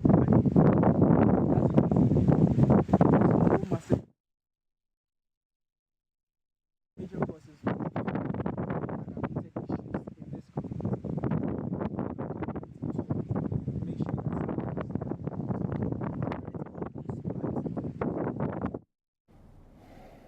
All right, so basically what is happening in this video here is that there's a culvert and a bridge. There's a place the water is supposed to pass. It's been created to make sure that the water that's flowing through the neighborhood doesn't overflow on the ground, but rather goes through the culvert. But the culvert is too small, and from experience, what has happened over the years is that every time heavy rains come through, whether it's within the Apiorkor area or further upstream, the water comes through and overflows, and it's breaking up and all of that, and it's causing a mess. And as you could see there in that footage there, it's nasty. It's nasty. We're going to speak to the MP for the area. Let's talk to Richmond Agbo first of all, and then we'll come back and Richmond. Yes, sir. How are you this morning? I'm doing well by grace. How are you, sir? Very well, thank you. Very well, thank you. Thank you for bringing us that story from Apiorkor. How long has this problem been? This problem has been persistent for, if I'm not mistaken, close to 8 years now. Okay. And what are some of the the challenges that have come up as a result of this particular situation with the culverts? What are some of the things that you experience on a normal basis? Yes. So on a normal basis, anytime it rains, no matter the duration of the rain, in my recent post, it was just a 20 minutes downpour, which led to the flooding we saw on the streets. And the resultant effect of this is that anytime there are heavy rainfall, the people in the neighborhood who are close to these affected areas experience a lot of tragedies. Some of these tragedies is that the walls get broken, people are forced to abandon their homes, and the roads are also in a deplorable state, and that is what even causes the gutters to get choked. Because of high levels of erosion, the sand is washed into the gutters, which chokes the gutter. So have you made any attempt at all at addressing this issue? Have anybody tried to fix this thing? We've reported on several occasions to the town council, and they've not given us any tangible feedback. What even drove me to start this awareness campaign was that the Honorable NP for the Trobu constituency visited us, that was, if I'm not mistaken, on the 17th of September, which was on a Thursday. And he came after 4 years to just make the promises he usually makes in the election year, to plead with us to still keep him in power. And there are a lot of things he has in store for us. But then we barely see nothing to this progress. Okay. And So it becomes a problem. yeah. So have you, let me just ask quickly, have you engaged the DCE at all on this? Yes, please. Petitions were sent to the council to at least have the gutters desilted, but it all went to no avail. I see. All right, thank you very much, Richard. We're going to be talking to Honorable Moses Enim shortly, and we'll find out from him. So keep watching, and we'll find out from him what it is that he has in terms of response to all of this. Thank you very much, Richard. All right, so that was Richard Agbo. He's a resident of Apiorkor, and as you can see there, and he says that after a short spell, 20 minutes thereabouts of rain, the whole road infrastructure there is flooded, you know, and it's actually directly as a result of the culvert that is supposed to carry the water being too small. Now, I think that many of us have these same situations or similar situations in our neighborhoods. We would like to highlight them and bring them to the attention of the duty bearers. It's very important that we do this because, like he said, you know, MP came around after 4 years. Okay, so it's election period, so shows up again and says, I want to, you know, be retained in office. So I'm going to promise you to do this, I'll fix this, I'll do all those things that they promise. But that's not good enough. As Ghanaians, we deserve better. We should demand better. So if you find yourself in a locality, community, and you have this kind of situation here, this similar situation going on here in your community, don't, you know, sit on it and keep quiet and say, well, I'm not going to vote. It doesn't matter. The same thing, things will never change. Things can change. All right. So 0550585832. That's our WhatsApp line. You can send us a 60-second video for us to call the duty bearers to respond, you know, to these things and find out what it is exactly that they are doing. And of course, you can also send an email at hello, Mr. President TV@gmail.com. Now, the MP for the Trobu constituency is on standby. And good morning, Honorable Moses Enim. Good morning. How are you? Your line is very faint. Can you hear me now? Is it better? Can you hear me? Yes. Can you hear me now? Is it better? Since your phone is far from you. Hello. We can manage it. Let's see how we can manage it. Okay, all right. So we had a video sent to us from a resident of Apiorkor, which lies within your constituency, and the challenge that they are facing there is that there's a culvert that seems to be too small. It's also been partly damaged as a result of the force of water and rainfall, floods running through the area. Every time it rains, and the last one he reported, it was about 20 minutes of rain, and their streets were overflowing. It was flooded. Has this come to your attention? What comments do you have to make regarding this? Well, I don't know which part of Apiorkor you're talking about, but I know there are. He says it's south of Apiorkor. There are enclaves in Apiorkor that floods. Okay.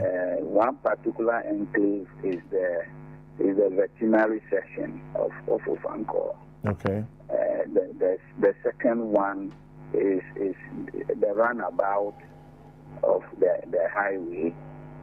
The third one is Apiorkor North, the cocoa powder area as well.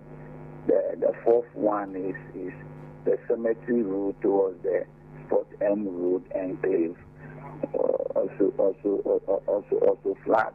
But where they are talking about now, I think it could be the veterinary section. Okay.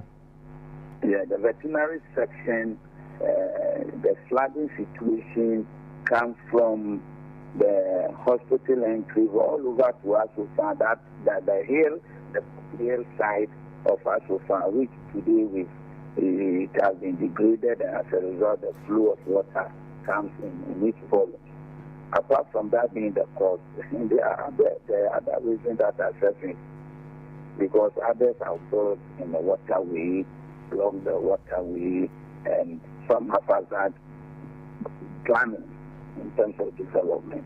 Yet, it has already happened, so we're searching solutions. As I speak to you, Resource Access has done a lot of drains at the hospital enclave. There's 1.2 drain and a 0.9 and 0.6 to distribute those waters towards the filling station, and then the ICGC Pentecost, Church of Pentecost frontage, and that one will fall into the veterinary. As I speak to you, there's another contractor called Jerrycab.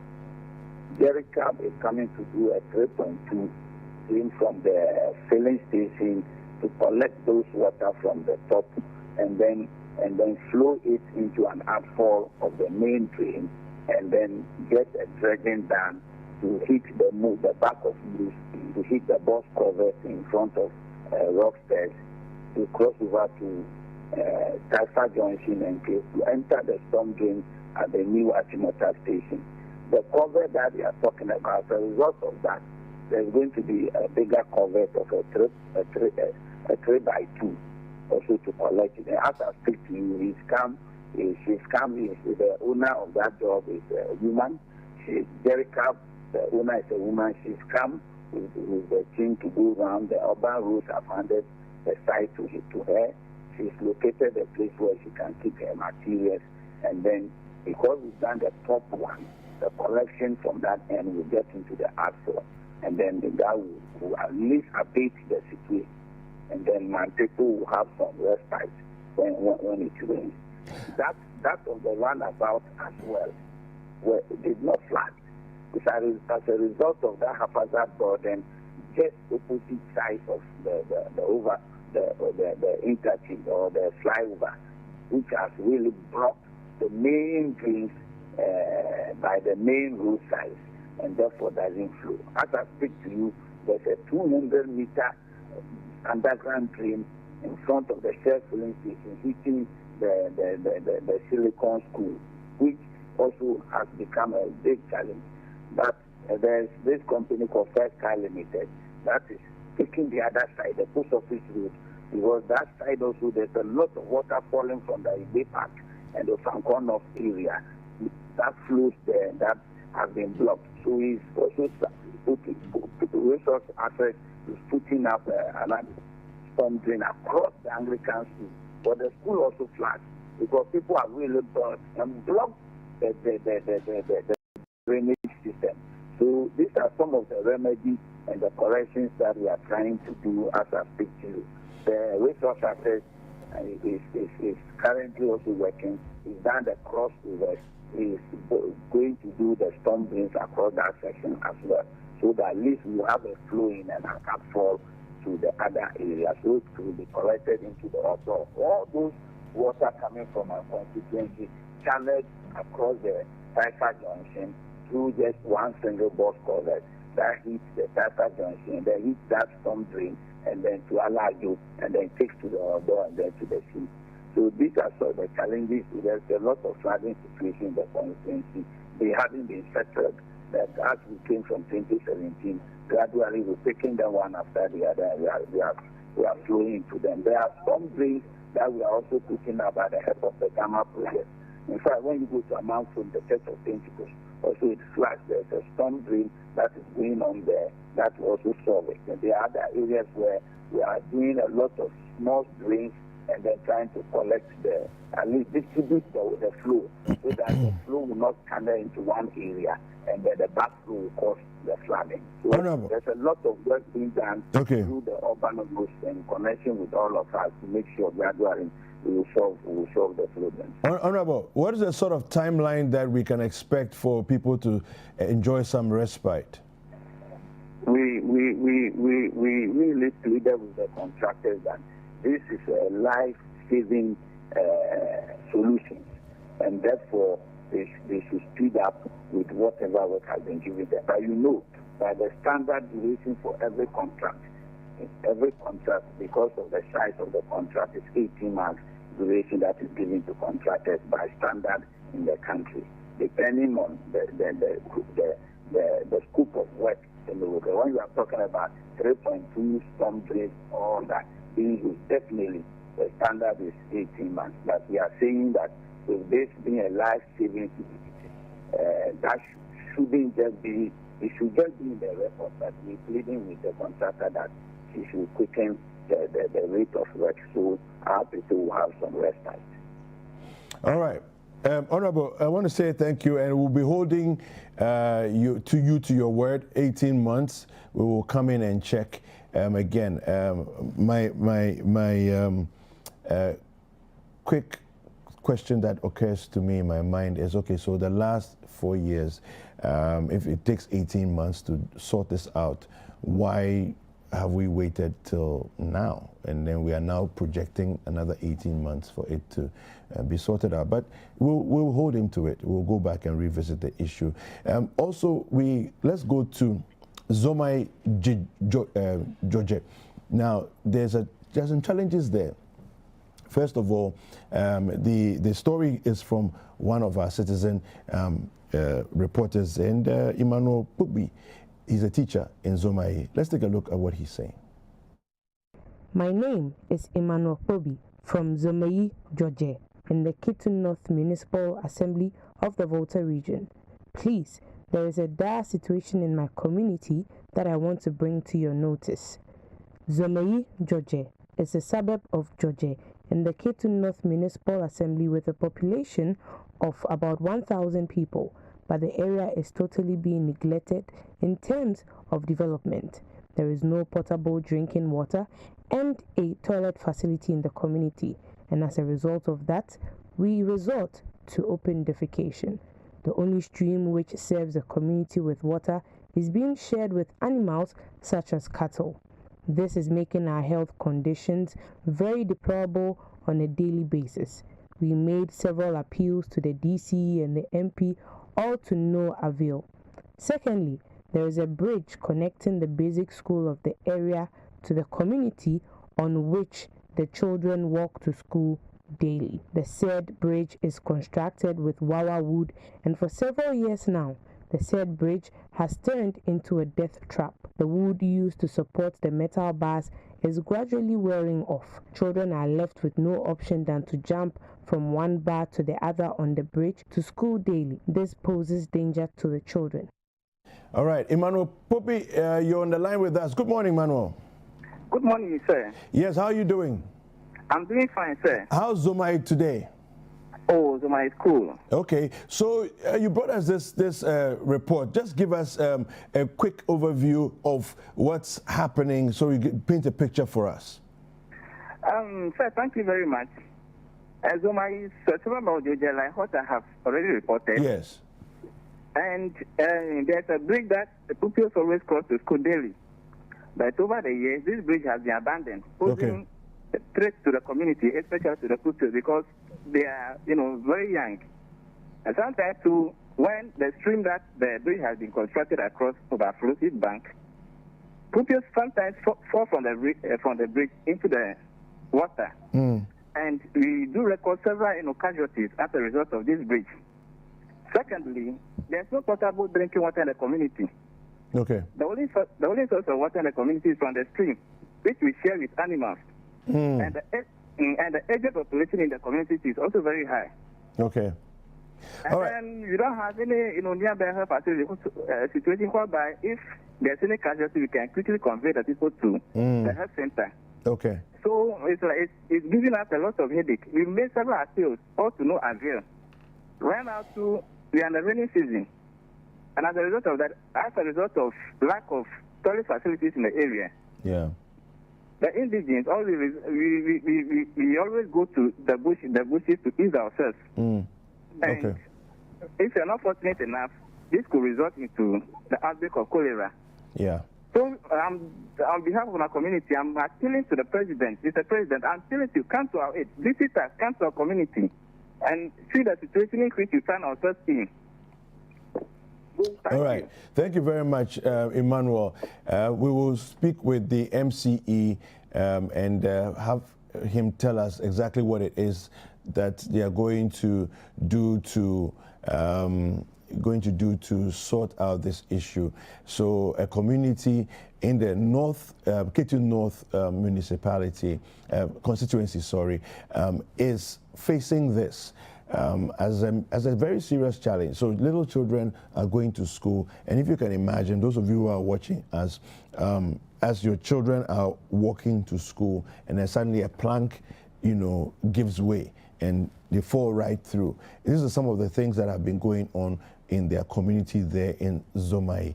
Now, he also mentioned, Emmanuel Pobi also mentioned about the fact that they don't actually have potable water, so they are competing with animals for water, excuse me, within the community, groundwater within the community, which is rather unfortunate that we see this repeat itself in different parts of the country.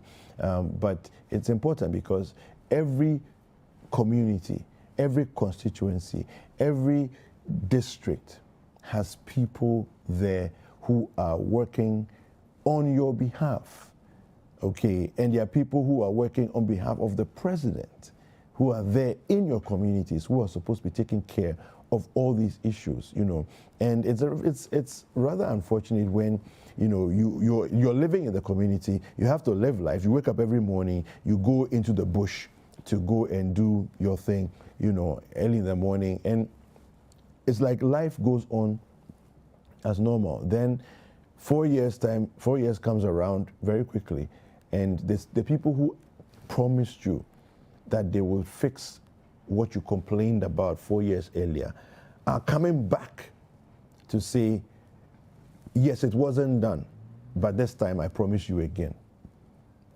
It's unfortunate, and I think it's important for us to have a better Ghana, fixed for us, because we deserve better.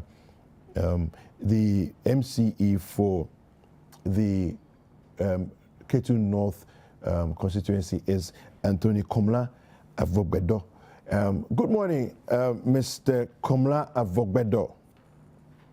Good morning. How are you, sir?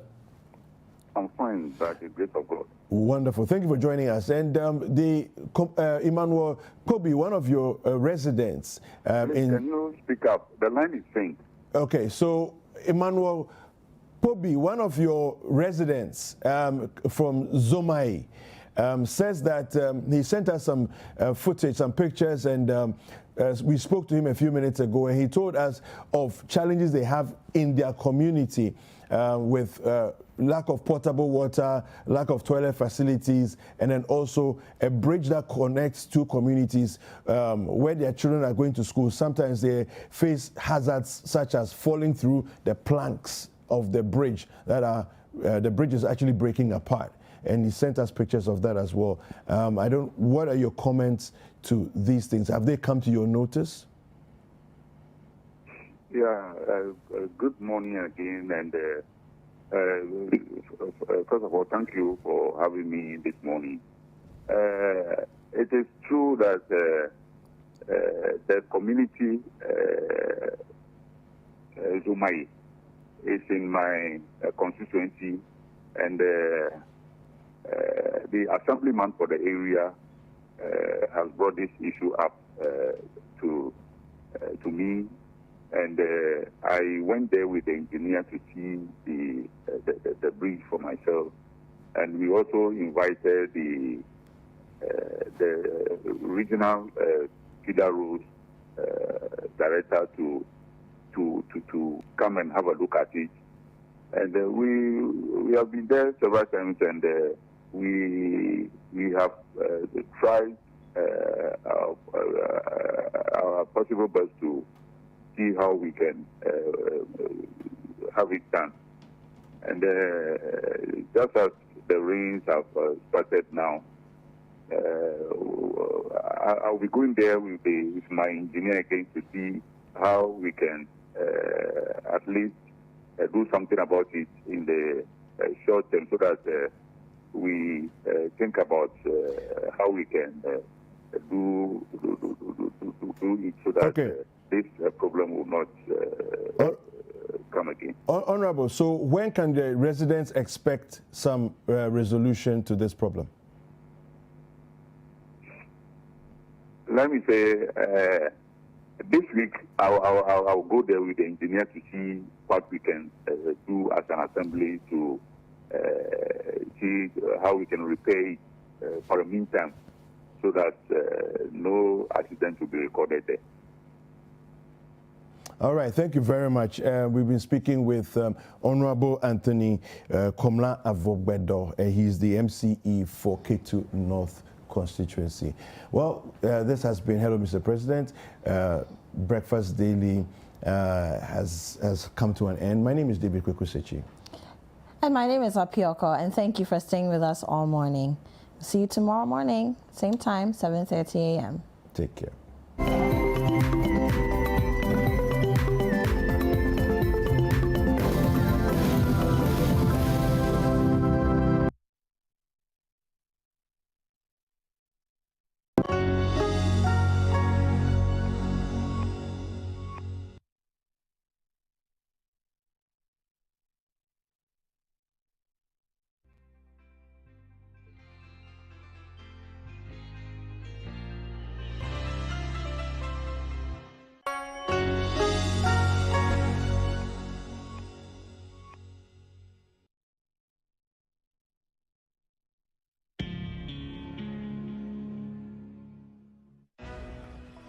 This is VOA Africa.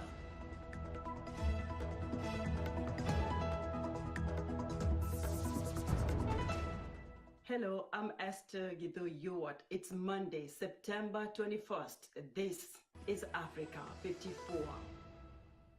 Due to the global outbreak of COVID-19, Voice of America is taking every necessary precaution to safeguard its employees, so our broadcast will look a little different today and in the near future, as we, out of an abundance of caution, reduce our staffing at VOA headquarters here in Washington. We're working to help keep you informed